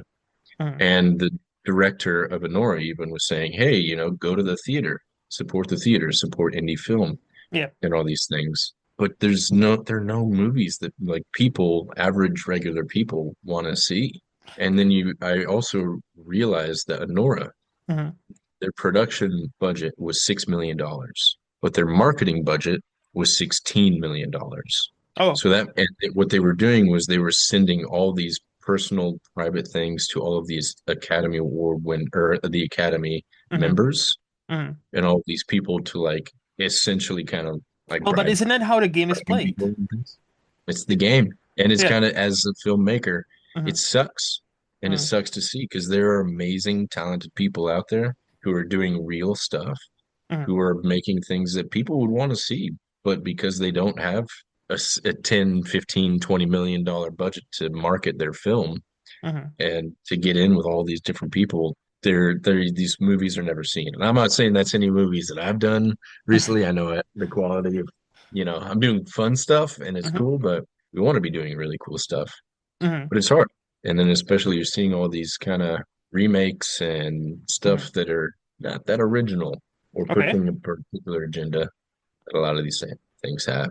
And Yeah. it's, So I don't know. did you manage to find the one you thought was actually really good in the I from did. the last couple of years? From the last, I would say All Is Quiet on the Western Front. Oh, all quite. Yeah, yeah. I'd Yeah. say that one or 1917. Mm-hmm. Mm-hmm. I would say those war movies, but I dug them. I thought they were pretty cool. Yeah, I know. All quite, yeah, all quite on Western Front. Have you read the book? I did not. I did not read it, That's one of but now I want the to. that's one of the rare Yeah. cases I actually read the book because of the high school. We had like a Hmm. reading list for, to pass like a Czech exam, and there were like Yeah. 20 books you kind of had to read, and then you would pick one and make it like, talk about it during like this big, exam. And yeah, one of them was that, and I thought that even the book was great. And yeah, the latest movie, it was a Netflix movie that did very well at the Oscars. Speaking of the Oscars, that also did quite well. Yeah. Yeah, it did. But that was one of those things. It's like, well, you can't not because I mean, it's huge. There's a huge Hmm. undertaking that they did for that. And it's based off of a great work already, a great book. So, I Hmm. mean, they had already IP and a built-in audience with it. Correct. So, Yep. I mean, and they did a good job on making that film. And the same director just made also another Oscar-nominated movie, The Conclave, which is awesome. That that I would recommend. Speaking of movies that talk about faith and like whether it's still needed. It's a literally a conclave where Pope dies and they need to elect a new one, and might be a conspiracy Mm-hmm. involved. But the way that movie talks about faith intelligently, it doesn't matter if you're atheist like me or faith person like yourself. I think you would also enjoy it because it talks about faith in a very intelligent way. Interesting. And I thought it was a very well made movie. Yeah, I've seen ads, but once again, I'm so bad at watching movies. Well, you're Anything recent, I'm so bad at watching, and it's so bad because I have to keep up with you're those making things. them. Of course, like you're making movies. Of course, you don't have time to watch them. Trying to make movies is hard, man. It's not Yep, easy. I, I I believe you. I was gonna say like I know, but I don't. I never made a movie, but I believe you. Yeah. It's a hard life. The easy part is the production. The getting everything into production is hard. Raising the Hmm. money for it, raising the financing, getting, actors attached, getting this, Hmm. the ducks in the row, as they say. Hmm. It's hard stuff. It's hard stuff, bro. Oh, I believe it. I just read stories of like, the people who succeed, and then they talk about, oh yeah, I haven't made any money out of this Oscar-nominated movie. Just Yeah. Brady Corbet, the director of Brutalist, fast, Yeah. great movie, and he openly talks about how he literally made no money off of the movie that was Best Picture, Best Director nominated movie, and that seems wrong. That's just yeah. It's true. Yeah. And I believe it. And I get it. Mm-hmm. People talk about the starving artist, and there are great actors out there. I forgot who the actor was, but very recognizable actor. He's like, yeah, I've just had, nominations for that. I'm kind of a working actor. He's like, I did all this and that. And he's like, I'm struggling to pay rent. Yep. Mm-hmm. And it's a very real thing. And I get it. Well, I we've understand. discovered that how during the actor strike that happened like now almost 2 years ago, year and a half, ago, where the some actors you would not presume were actually just living paycheck to paycheck, really. And Yeah, it's insane how, yeah, unless you're like the 1% of them, names like Brad Pitt or like George Clooney, you're fine. But like, not most people even in Hollywood are not that level. So sure. yeah. I think there's a couple reasons for that. But well, one particularly is some of these people who, for example, they get big paychecks and they just are used to getting the big fat paychecks and they're just used to spending it Mm-hmm. horribly. And I see that. Poor money management, I think, has a lot to do with a lot of that. Mm-hmm. Uh, Smart money management will definitely get actors farther. And those are the type of actors that you see also being producers Yeah. and executive producers or people who are, they're also running other companies or something like that. I think one example could be Gwyneth Paltrow, Oh yeah. uh, brilliant lady. She owns a very successful cosmetic line now, like, called Mm-hmm. Goop. Yep. And I met her at one of her Goop events. Wonderful, wonderful gal, Mm-hmm. extremely successful. I'm sure that it didn't hurt that she was in, Avengers or the Yep. Iron Man and Yep. a very successful actress. Also Oscar winner. Yes. So Yeah. yeah. those help. Those things help. Oh, 100%. I would Um, imagine. yeah, but also she comes from the time of when actors were and movies were making the big money. Hmm. So 2020 changed a lot of things for the industry, But how things are made, hmm and hmm COVID made a lot of things very difficult for the industry hmm But wasn't it because even even before COVID, like streaming changed things? streaming, yeah, I mean, streaming definitely changed, was already on that path. Yep. COVID made it like solidified. It was the chopping block Hmm for the hmm film theater for the past several years. And it's tough. And now, if you want to get movies in the theaters, unless it's like a big studio hit, you have to pay the theaters to have your movie in the theater. hmm Um, and it can be expensive. It'd be like $10,000 per theater, something like that. And then out of ticket sales, you can get that like paid back or whatever a little bit. But for the most part, it's just advertisement or marketing now for your movie. They have hmm to. Is that crazy? That's crazy to me that you No, have it to is. pay movie theaters to do that, and that's the system now. That's the model now. But you can tell like how even Yeah, like I remember reading article with or like interview with Steven Spielberg back in like 2010 11 where he yeah, kind of foresee that he was asked about like what do you think is the future of cinema, and he said I unfortunately believe the cinema will be for the blockbusters and the more like dramatic stuff and like more like human stories will be television. And and there was a right when Netflix was starting up, like it was already in existence, but I don't think they were streaming yet. So like he already had the thought that there will be a time where cinema experience will be reserved for the biggest of blockbusters, yeah, and like human stories will be delegated to TV. And obviously he didn't know about streaming, and yeah, now like many great movies are go directly to streaming, and people don't know. Oh, hey, this movie exists. Have you seen it? No, I never even heard of it. But it's on Hulu, it's on Netflix, it's on Disney Plus.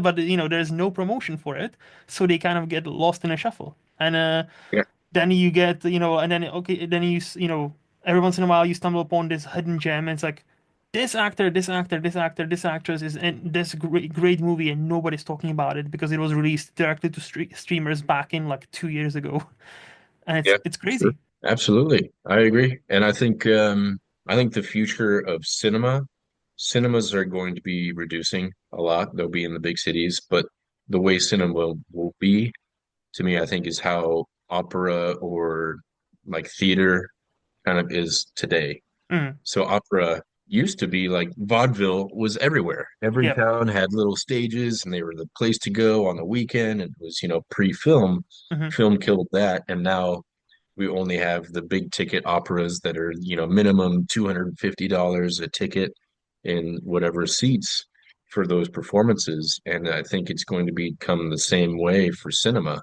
And it's just going to be these big theaters or the theaters that are in these bigger cities that are going to be alive. And those ticket prices, I think, are going to turn to, you know, 50, 60, $100 ticket prices eventually. I'm talking a decade from now or something like that. Yeah, I was gonna say, as a moviegoer, I hope you're wrong, but I kind of see what you mean. Yeah, I kind of see like it's hopefully I will never have to pay £100 because obviously we don't have dollars here. I don't, like something like that for a one movie ticket because that would be yeah, but I it'll be think tough. in the 2030s, I think it will be something of a reality because right now, like I was saying, the system, the current way that things are, the movie theaters that the way are, Hmm people aren't going to them. They're going to have to close.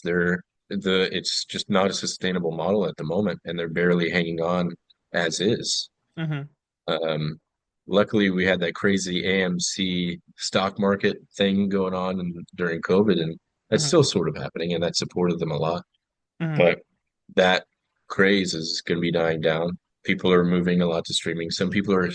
There is a steady increase of people returning back to the theaters, hmm which is good. But I think in 10 years' time, I wouldn't be surprised seeing $100 movie tickets and a lot of these theaters closing down because I think a lot of them already are. Yeah, from again, like you're right. Like during COVID, many theaters shut down. Like I know in Amer I don't live there, but I heard many stories of mainly in America how many even chains like closed down, and yeah, it's the same here. Like we have a chain here that just now shut down 6 or 10 theaters all over UK. So like it's still, it still exists, but they have to just like, okay, we need to cut the fat, and these ones are just not making us any money, so they need to go, and it's a shame.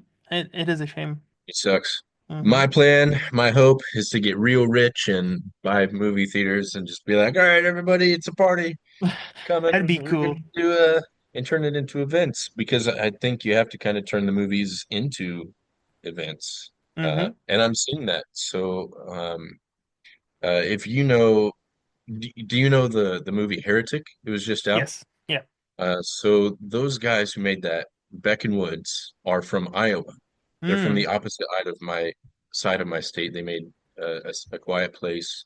So they bought a movie theater where they're from in, Hmm. I think it's Dubuque, Iowa, which is the opposite side of the state from me. Um, but they were talking like it's hard. It's hard to do this. They had a special screening. Sorry to give background. They had a special screening in the capital of our state called Des Moines, Hmm. and they packed the theater. It was a large theater, and they packed it out. But because it was a special event that they were at, where they were doing a Q&A screening of Heretic, and they've been doing that sort of tour around all over the place. But they were even talking about how they bought a movie theater in their town to show, both mainstream but also help indie world. Hmm. Like it's hard. You have to make it happen Yep. for these people to invite it and make events or do whatever just to get people into the seats. And I it's tough. And I think that's why many companies and or producing companies behind those movies feel like they need to spend more and more on the marketing of those movies. Like, Yeah, so people actually show up. And yeah. this is true. And I'm seeing it, on as a producer myself, I do produce. I am now seeing, it used to just be, okay, yeah, we can spend, whatever X amount for production and, you know, a bit of the a bit of the income from it will help to pay for some basic marketing. And Hmm. that's basic marketing is easy because people are going to watch it no matter what, just because of who's in it, the genre, etc. But now I would say, you have to dedicate 50% minimum to marketing, 50% of your budget to Hmm. marketing. So whatever you spend on production, expect spending that much at least on marketing. Like Enora, for example, Yep. their budget was 6 million and they spent 16 million on marketing. Yep. It's insane. And it worked. But it makes sense. But that's just how the world is. That's how the world works. You can have the best movie in the world, but if nobody knows about it, who's going to Correct. watch it? Correct. Yep. And maybe it'll be a sleeper hit, that's happened plenty of times where people, Hmm. movies that were not popular 10 years ago are getting traction now because people are slowly learning about it through word of mouth or talking about it. But Yep. it's this thing that it doesn't happen until Correct. later, It's which not is rare. overnight. Yeah, it's not Yeah. like, there's a saying like Leonard Maltin always says, like overnight success is always, it's one of those like 20 years in making. Like especially for actors. It's like, yeah, this hottest actor or actress overnight success, but then you look at them their bio and it's like, "Oh yeah, no, I've been working ever since I was 15." You know. There's a quote on, I don't remember who the actor was, but I think it was on like David Letterman or one of those Mhm. talk shows. And the talk show guy was like, "Yeah, you've become an overnight success." And the guy goes, "Yep, 20 years of blood, sweat, and tears to become an overnight success. Yep. There's 20 years of no sleep, blood, sweat, tears, and hard work to just overnight I know, become a right? success." Thank you.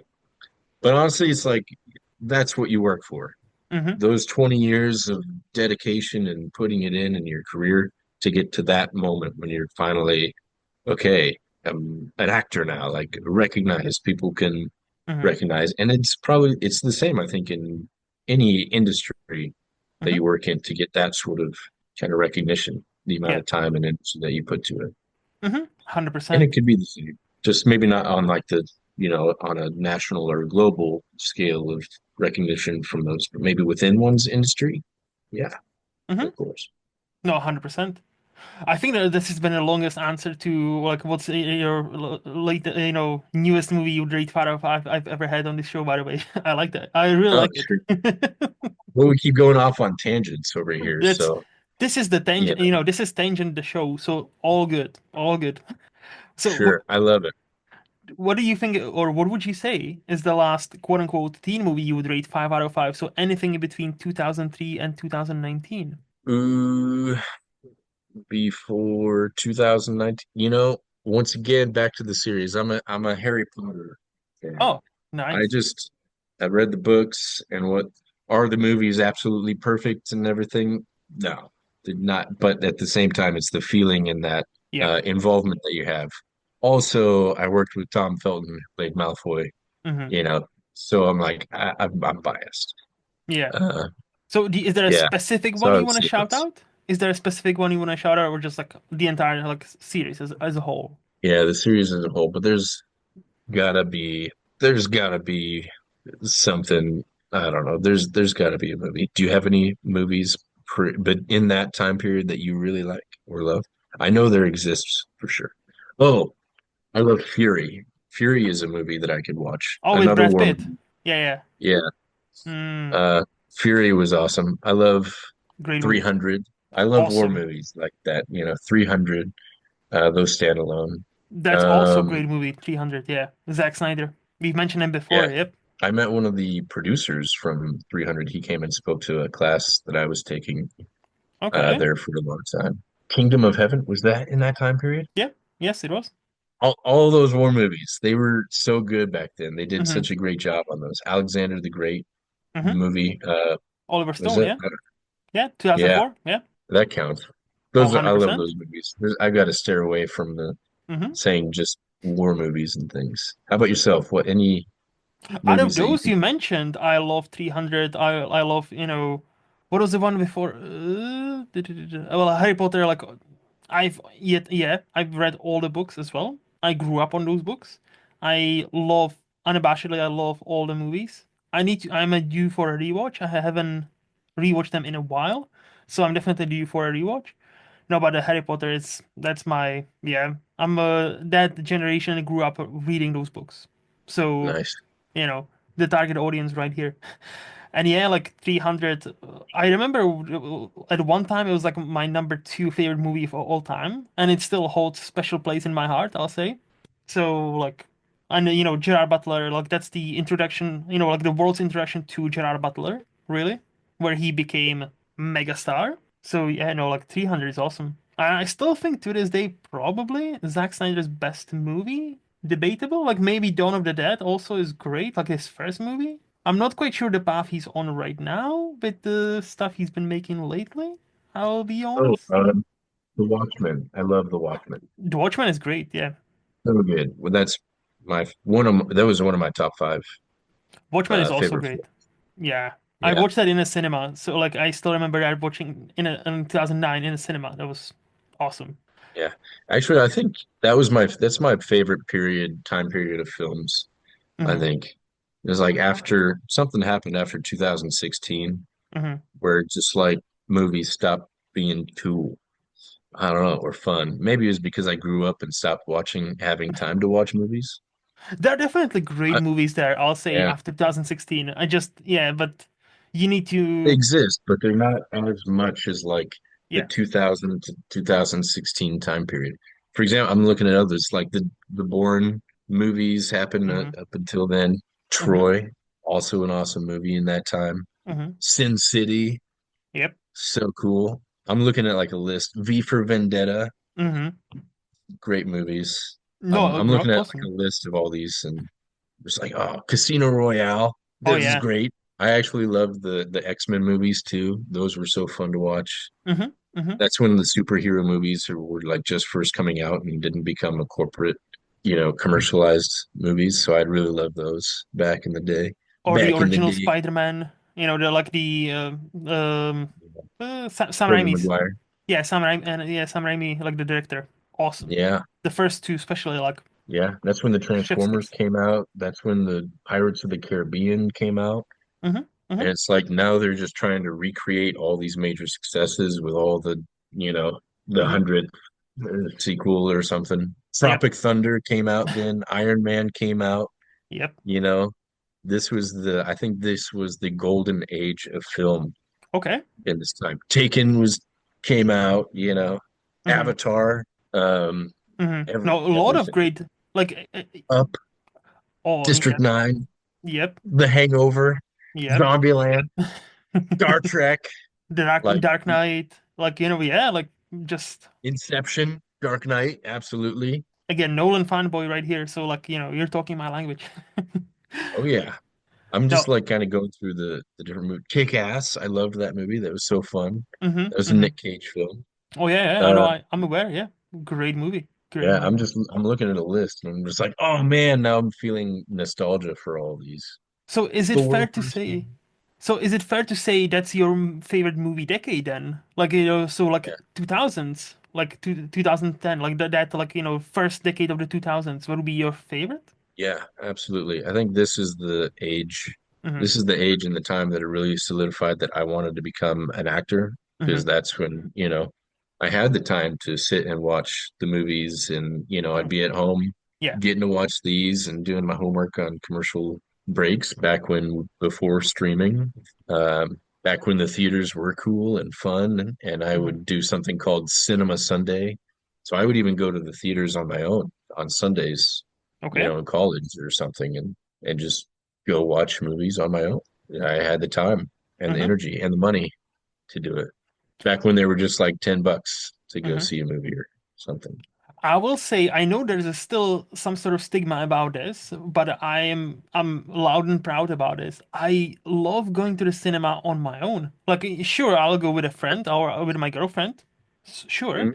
But if nobody has time, if I have like an special day off, I don't mind going to to cinemas on my own and watching like two or three movies in a row. Like just time it so like one movie finishes and another one starts in like 20 minutes. So I'm like, yeah, perfect. Great day. Like, Yeah, I used to do that all the time, like every week. yeah, that's awesome. Like I used Yeah. to like with the job I have, I've now been promoted, so I no longer work shifts, but I used to work shifts, so like 4 days or 4 nights in a row, 12 hours. So that was especially the night shifts were quite tough. I'll say that. But you would get, or I would get, I would get 4 days off after, and those 4 days off were great. Like you can go on Tuesday, where nobody else is in a cinema, so you would go by yourself. Or you effectively see a bunch of movies almost by yourself. There would be like maybe five other people, so they wouldn't be bothering you. That was so awesome. Sorry, speaking of people bothering me, I've got a little neighbor kid who's coming around. I'm gonna hide from him a little bit. He I'm wants like, to come and play. He's gonna knock on my door here soon and be like, "Can you come and play football?" Be like, "No, go hang out with your own kids your own age." Well, there's the knock. I just heard it. all right. I'm gonna, I'm gonna hide right now before he starts peeking in the windows. It's the tough part about living in Iowa. Back in Iowa now, you have neighbors who actually like you and want to hang out with you. Yep. Don't get me wrong. I love the kid. The kid. We have a whole. So I grew up in this neighborhood where I lived. More tangents. Sorry. That's fine. I grew up in this neighborhood. I just moved back to Iowa Hmm. in a house that's right around the corner from my parents. My brothers live in one. So we know every neighbor, everybody, people I grew up with or people who moved in become friends and stuff. And Hmm. so this is one of the kids that we play with all the time. He's lives across the street.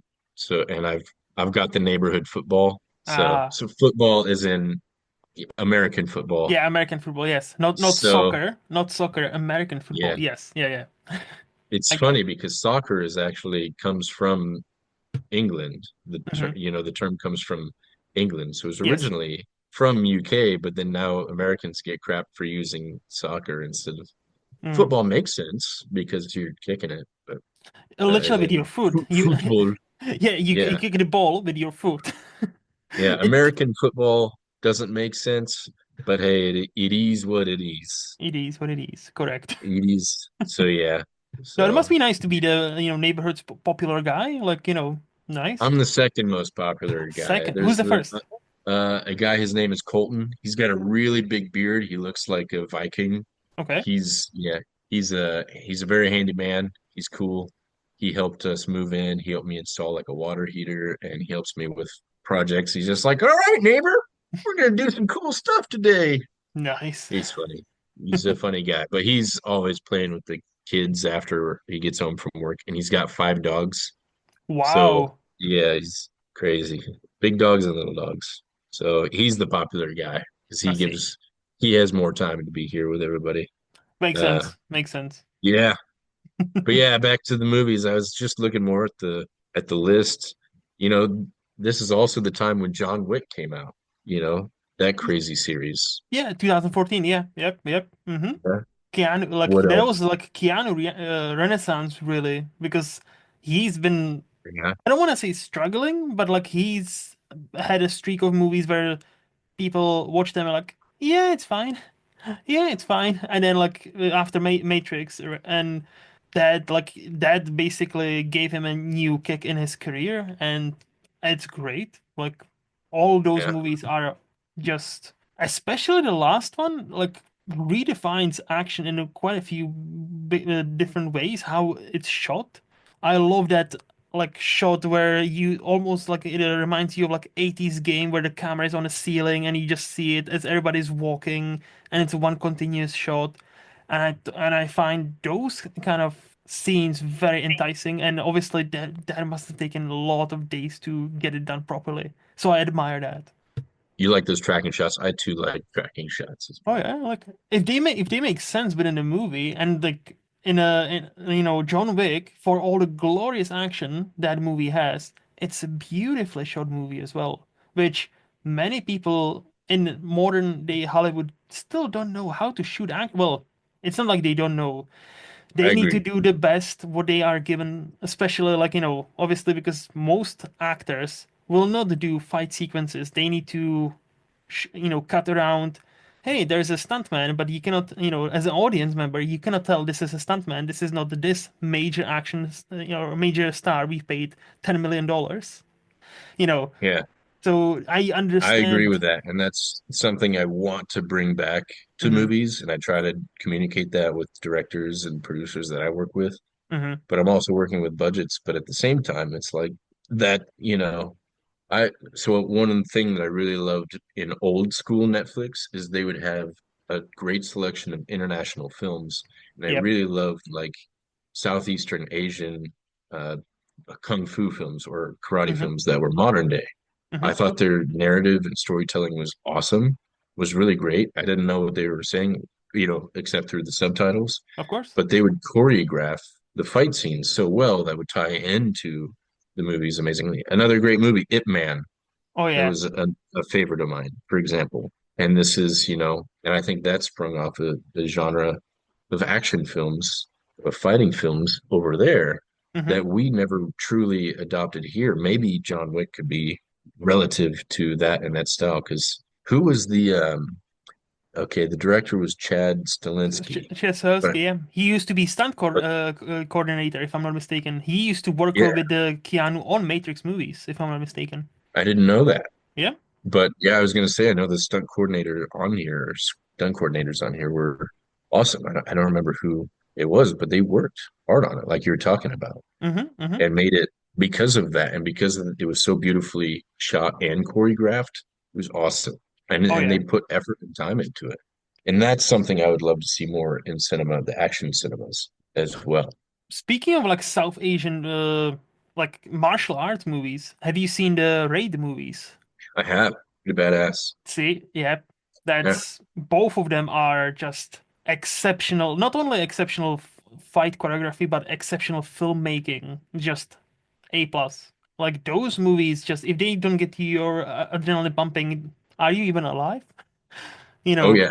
that's one of those. There's that. There's another random one. I forgot. It was called The Man from Nowhere. Oh, I okay. think it's Korean. It might be Korean. Mm-hmm. Mm-hmm. Uh, Also cool, badass, great choreography, well shot. I think the last action scene in that Mm-hmm. was badass. It's just a guy, similar to this, it's a guy who moves into an apartment. He's quiet. He can't talk about his past. Hmm. But there's a apartment next to them with a cute little girl and her troubled mom, and the Hmm. mom gets into trouble, and then the cute little girl comes to bother the guy all the time, and he's like, "Get out of here, go away. I'm not friends with anybody, nothing, stand off." Yeah. But eventually, she like gets kidnapped or something by these really bad people, and this little girl was the only piece of human touch, like or kindness that he'd seen in probably a decade, something Hmm. like that. And then so he's like, all right, well, I'm gonna turn my back on all these bad underworld people because they're kidnapping kids Hmm. and doing bad things. How was So it called again? The movie? the man from nowhere, The I Man think from it's Nowhere. Okay, I'll have to look it up because that sounds intriguing. yeah, but yeah, it's a 2010 film. Oh yeah, I see it. Yeah, I see it. Oh, a very good rating. 7.7 on IMDb. That's very Yeah, good. 100% on Rotten Tomatoes. But yeah, Okay. the last action scene there is one that I'm like, well done. Awesomely. They just him in a room with a whole bunch of guys, and it is bloody Hmm. and chaotic, and I think well done. I think they did a really good job on it. Well, So thank you I for love the that. recommendation. I will check it out. I'll definitely check that out.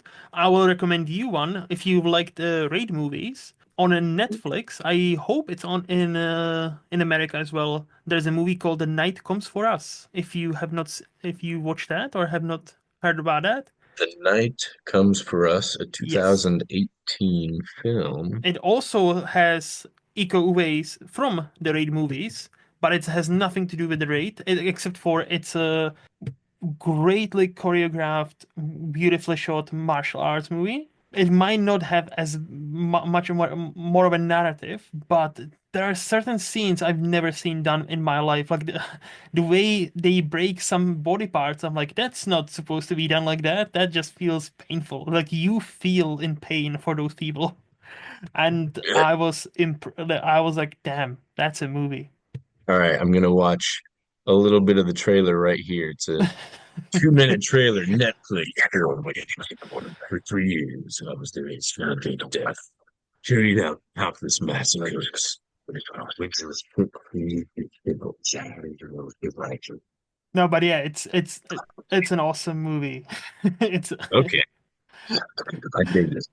All right, it's an awesome movie. Do you have any hot movie takes for us? hot movie takes for you. Hmm. Hmm. What do you mean? Like any Hot like hot take like I don't know. I'm done with sequels or there's not enough sequels. Whatever you fancy. We need another 20 more John Wick sequels and probably 15 more Captain Americas. And I'm kidding. I mean, yeah, it kind of ties back to everything that we were talking about. It'd be Hmm. great to see original content, Hmm. original stuff that people can come up with on their own in the indie film world. But the problem Yep. is, once again, as we're seeing and talking about, they have to spend, $20 million on marketing. Hmm. So on anything, and it's very difficult for any indie filmmakers to get that kind of budgets in their for their movies. No, I get it. Yeah, it's So yeah. yeah. So There should be more original stuff. 100%. yeah. What would I say? Hot takes. I don't know. That's I fine. don't We know. can. That's fine. To be I, fair, I like think we. I think the Hollywood needs I think Hollywood is very out of touch Mhm. with reality, which that's sort of escapism, but not reality, I would say out of touch with the regular person. Okay. And they need to stop putting any kind of agendas into their movies and make it fun again. Hmm. Hmm. Uh, because of movies and the essence of movies and what they, essentially started out Hmm. as forms of escapism or art, and art as escapism or escapism as art. Hmm. And I think there's a lot less of that. They're afraid to take risk Hmm. anymore. Studios just want to make another big blockbuster of the same thing because they know it'll work. They know it'll make money, and yeah, sure, it makes money. It makes sense. I get it. But at the It's the same path of time, least resistance, isn't it? Like, they just yeah, basically trying to like, hey, this works, but they don't understand why. Like, I don't think they necessarily understand why film A has worked that well, and they greenlight like Barbie would be a great example. Barbie did a lot of like gangbusters, great lot of money, Oscar nominations, all that. But I don't think they've learned why. So they greenlit like a lot of other. Hey, this is a based on toy as well. So we greenlit this movie, this movie, this movie, this movie because it's also based on toys. So here we go, and we're gonna make so much money. And I'm like, I don't think that's what made Barbie popular. So okay, like yeah, if you give it the attention like Greta Gerwig gave it, sure, if you hire good people who actually care about what the movie is about, yeah. But if you're gonna just make a movie for the sake of, yeah, this is also a toy. People like movies based on toys, so we give them more. Yeah, that's not gonna work. yeah, yeah. Well, I mean, Barbie worked because A, like you said, she gave a lot of attention to it. Greta gave Hmm. tons of attention to it. But B, it was also a brand that is known throughout generations. Yep. That is, I think, globally recognized. Hmm. So that's kind of you already have once again that IP behind it, the intellectual property behind it, just like making movies from books. Hmm. That's a cool thing. I don't mind movies being made from books. But then Um, not all of them work because again, many movies based on books, no, many of them are not great. And then when people read reviews and like, oh yeah, I'm not gonna waste my already expensive movie ticket on that. So what held Barbie? Sure, like based, like the IP, yes, it's recognizable name, yes, but also because people will genuinely love that movie. So people actually talk to each other and like, yeah, Barbie is actually great. You should go see it. And I remember seeing both Oppenheimer and Barbie, and those both of those screenings were Barbenheimer. Barbie. Yeah, exactly. You know it, and both of those screenings were 80-90% full. It was opening weekend, but still, that's rare. Like for where at least where I live. Well, So that was a rare phenomenon. So what happened there was because they opened or marketing, released on the yeah. same day, that was a big marketing ploy that Mm-hmm. they competition between the two essentially created more marketing Yeah. for them. It's a weird psychological trick that has been found out for a long time. For example, um, in the US, there are tons of Burger Kings and McDonald's. Mm-hmm. What they found was one would think that if you put them next to each other, people will be like, oh, less likely to go to each. But what they found actually is something basic was Pepsi versus Coca-Cola vending machines. Mm-hmm. So what they did was there would be a Pepsi Cola, a Pepsi vending machine, Mm-hmm. uh, and Coca-Cola, I think it was, wanted to be like, oh, we need to take sales from Pepsi. So they Mm-hmm. put a Coca-Cola machine right next to Pepsi to be like, oh, now you have to, choose. And what one would think would be that it would split the amount of purchases, that there Mm-hmm. would be less purchases for both. But what happened was there actually was more purchases for both of them because that competition created more activation in the mind, just like Burger King versus McDonald's. Mm-hmm. So here, a lot of places you'll see McDonald's and then you'll see Burger King, Yep, next to and each people other. are created with the choice, but the best choice is to not go for either of Yeah. them because they're unhealthy. But and it's the same thing with this marketing for these films. Mm-hmm. They created Barbenheimer, two opposite films that are not related to each other by any means. Mm-hmm. But because they're like, oh, you kind of have to choose between both. It created a huge phenomenon in marketing for both of these films, and that Mm-hmm. allowed for a huge box office weekend But for all of everybody involved. yeah, yeah. But It's I will great. also say, as a person Yeah. who remembers that, because it was only 2 years ago, Hmm. there was sure they both of the movies spent shit ton of money on marketing. I don't even want to guess how much. But the internet, there was one of those magical moments where somehow that took, and people started to make memes about this movie and seeing that movie and seeing both of those movies.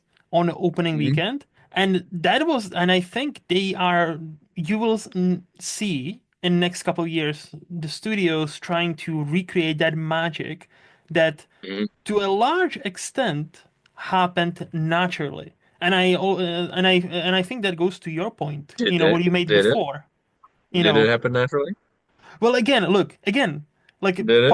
part of it, part of it was because like no matter how much money you spend, right? There are big blockbusters that failed. Like look at John, what was it? John, what was the movie? John something from Mars in 2012. There was a big Disney big like spent 250 million. It was promoted everywhere. And to this moment, to this day, it's one of the biggest blockbuster fails of all time. What was the name of the movie? John something from Mars. I'm gonna be mad. Oh, John Carter. Yes, John Carter. Oh. And that was one of the biggest, like in Hollywood, like history of Hollywood is littered with, hey, we spent 200 million, we promoted this movie, and nobody's going to see it. Like last year was the prime example of that. Like Indiana Jones flopped, and that's a big IP, people love it, but the movie was okay at best, so people didn't go to see it. Flash, hyped as one of the best comic book movies, but the movie wasn't great, so people didn't go see it. So I think that's, like, and they spend tons of money on promotions. Even here, I've seen it everywhere. But a Barbenheimer, they struck something so not pure. The marketing helped create what people actually went with and actually didn't mind memeing on because nowadays that's the culture. Young people meme about stuff, for Hmm. better or worse. And that now they will try to recreate that, but again, it's the same like cult movies, and to an extent, to your point, this has to kind of happen naturally, and at the end of the day, the audience will decide whether something is a cult movie or whether something is worth the hype, not the studios. Studios can spend 500 million, but if the movie is not great, you will not sell out any seats. Like if you can spend no matter that's I genuinely believe that you can spend all your money, but if the movie you deliver gets not great reviews, especially from the audience, I'm not talking critics, I'm talking audiences, those theaters will be empty. And we have seen that times and times again, no matter if it's 80s, 90s, now. Yeah. Sure. But the difference between those is Barbie and Oppenheimer were good movies. The Yeah, that's other what I'm saying. movies were not. No, no, that's what I'm And so saying. it's like, yeah, they all spent tons of money on marketing. They still got people into the seats, but yeah, eventually there also a lot of those movies were fairly out of touch as And, well, which is something, back to what I was saying is very common in Hollywood. yep. Other these films, when you talk about these organic Mhm. growth and meaning and things like that, is it really organic? Again, sure, like like It seems that way, but I know some secrets. I There look, are secrets that I am exist. aware. I am aware that nowadays there are companies that on Reddit and certain other forums have paid members that are trying to push these things. I am aware of those. But Yeah. So there are a lot of people who are mhm, really good at these things mhm, and making it seem like they are yes, organic. yes, Um, it's very relative or similar to that, and people who are just more knowledgeable about social media. mhm, mhm, And it's not just like the sponsored pages like putting out this, yep, but it's getting people to get inspired to get creative on their own. So in a sense, yeah, it's creative, but they have people, influencers will say, or people who are smart and good with these things to start mhm, getting off of this and then let it go from there. So yeah, it is, I would say, you're right. There's mhm, organicness to it, but it's also there was a fire lit mhm, in the first place to yes, spread that fire. yes, And it was made, crafted, done, and done well. and And there are even some recent since, movies that I know about yeah, who I spoke to the distributors themselves privately. mhm, Uh, I won't I won't say the movies, but of you'd be like, course, "Oh my God, it all makes sense."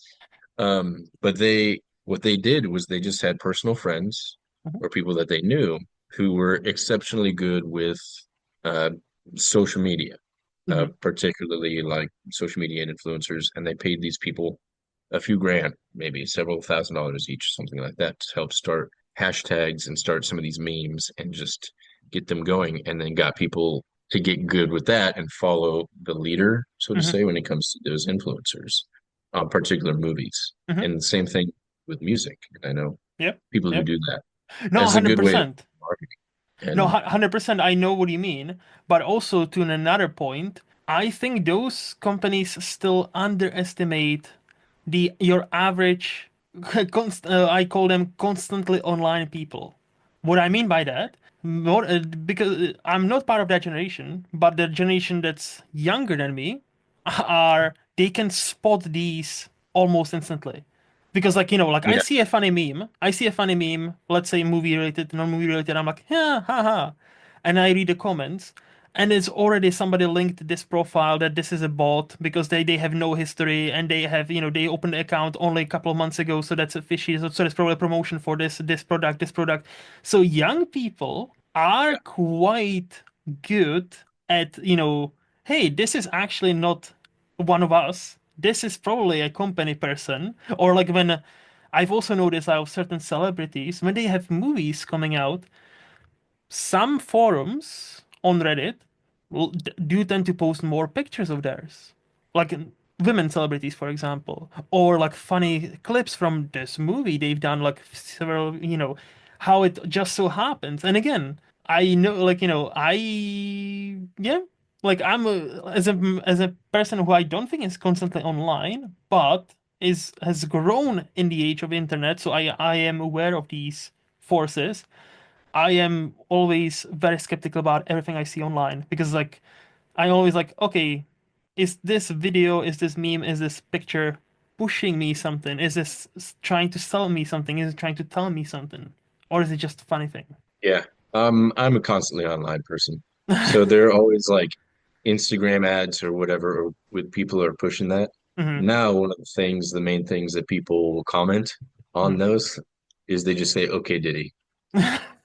They're like, "Okay, Diddy," and you'll just see like lists, like tons and tons of comments of people just saying, "Okay, Diddy," or Hmm. "Okay, Diddy," followed by like something relative to the post Hmm. going on. It's like, okay, say, I don't know, they're trying to sell you this or that, or push Yeah. some sort of Yeah. propaganda or marketing, and Yeah. like, sure, Diddy, whatever. But And again, like it's comedy now. It's funny because it it's is. like, yeah, these people are catching on to what's going on, and the It old is. ways don't work. You'll And do, out with the old, in with the new. And we got to it's get good and savvy at it. yeah, and it's hard to stay on top of like, those trends and what's, because nowadays, like, if something is funny one day, the next day it's like, oh, that's old news. We're Yeah. laughing at this thing now, so that's old. Ah, yeah, old person here, like, oh, you're still using this word. We no longer use this word. We now use Yeah. this word. And it's like, People already forgot about last week's news. Nobody correct. remembers. It's already Yeah, gone. correct. And again, It I'm doesn't. not even that old, and I feel old. Like, reading some of these like, posts, and I'm like, damn, like fuck, I'm old. Like, You're an old guy. Old yeah, guy over here, man. just with my cane and like cap, and like, oh, kids nowadays, back in my day. Fucking mad.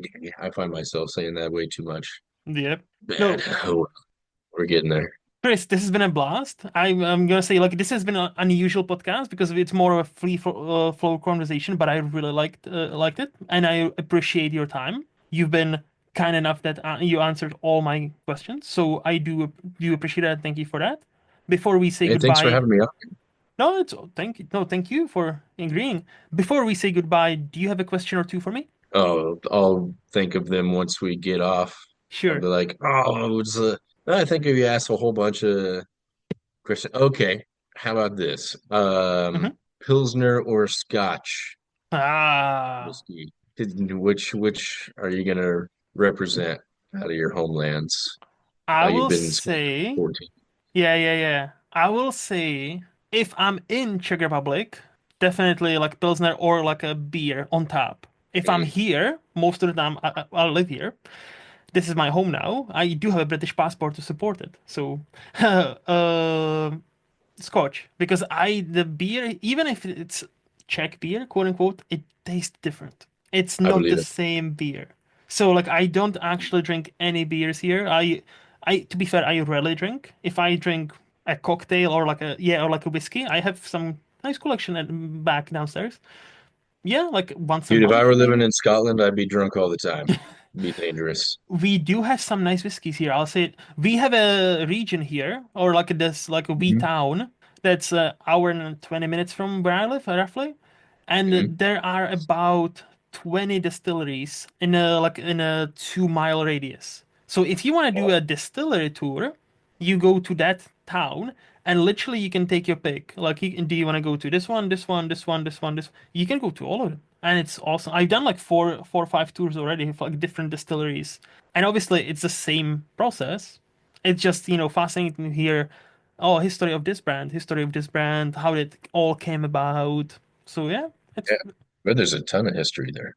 oh yeah, yeah, You're gonna no, hate me it's for this, but I don't even like Scotch. I can't. it's fine. I don't like It's Scotch or Irish, but I love bourbon. I like bourbon. so you prefer And it's like bad a because my background is Irish. I only just went to Ireland for the first time 2 years ago, but mm-hmm. Okay. so don't hate me. Anyway, You we're like going what you off on more like. tangents right as you're trying to say goodbye. No, no, no. You So like what you like. Hey, you like what you like. Like see on one of the tours, it was Glenfiddich, and they there you go. asked and one of the it's a quite nice one. And one of the guys there asked the tour guide, "So you're like the expert, right? So how do you enjoy your whiskey? Like, do you drink it neat with ice, with a bit of water? How do you enjoy it?" And he looked at the guy and said, I always say, like, get asked this question often, and I always say this: there's no incorrect way to enjoy whiskey. As long as you like it, you enjoy it, however you like, but the best with your friends. And I Best with really like friends. that approach. Like, just, if you like it with ice, don't let anybody stop you, like, tell you, oh, you should drink it neat, no ice or no water. No, fuck that. If you like it with ice, have it with ice. If you like it with a bit of water, have it with a bit of water. It's perfectly fine. It's, It's a good answer. yeah, Hey, you like what you like, and it's the same with movies. correct, Same with Scotch. Same with religion or spirituality. correct. Same with who knows, food. I don't know. All of Yeah, the above. live and let live. That's all I always say. Live and let live. Exactly. I think that's a good thing to leave your audience with. Yeah. Live and let live. Be easy. You know, So do if unto others as what you would do unto yourself or have done correct, unto yourself. correct. So do you have a social media where people can follow you if they enjoyed what do you had to say? I do. Okay. On Instagram, I'm Chris Fredma. If you want to check me out on IMDb, if you guys go to my page, it helps like Hmm. boost my IMDb score, Okay. which is handy as an actor because producers or directors will look at that and be like, "Oh, this person's got like a higher, better rank on Hmm. IMDb." So check out Chris Maher, IMDb, Maher is the last name. Go spam that. Go leave reviews on any of my movies, Mojave Diamonds, Blowback. I just came out with one or called Boardwalk Winter. It'll be out soon in a month on Hulu or Amazon. And there are probably others. There's a really bad one called Project Legion. Go leave, go watch them and then leave like the most scathing reviews ever, I was gonna say, what do you mean please. bad one? If it has you in it, it cannot be bad, all right? Like, we need Oh to my sell gosh, this Sean, stuff. We need to sell this stuff, Chris. stop it. You're just so sweet. You know No, what it's Steven Spielberg said to Shia LaBeouf when he wasn't when he was talking shit about Transformers movies. There's a time and place to make a movie, and there's a time and place to sell a car, and you need to sell the car. You know, yeah, okay. All right, Steven. And then those movies did really well. Once again, correct. Michael Bay, commercially successful, Yeah, very yeah. commercially successful. 100%.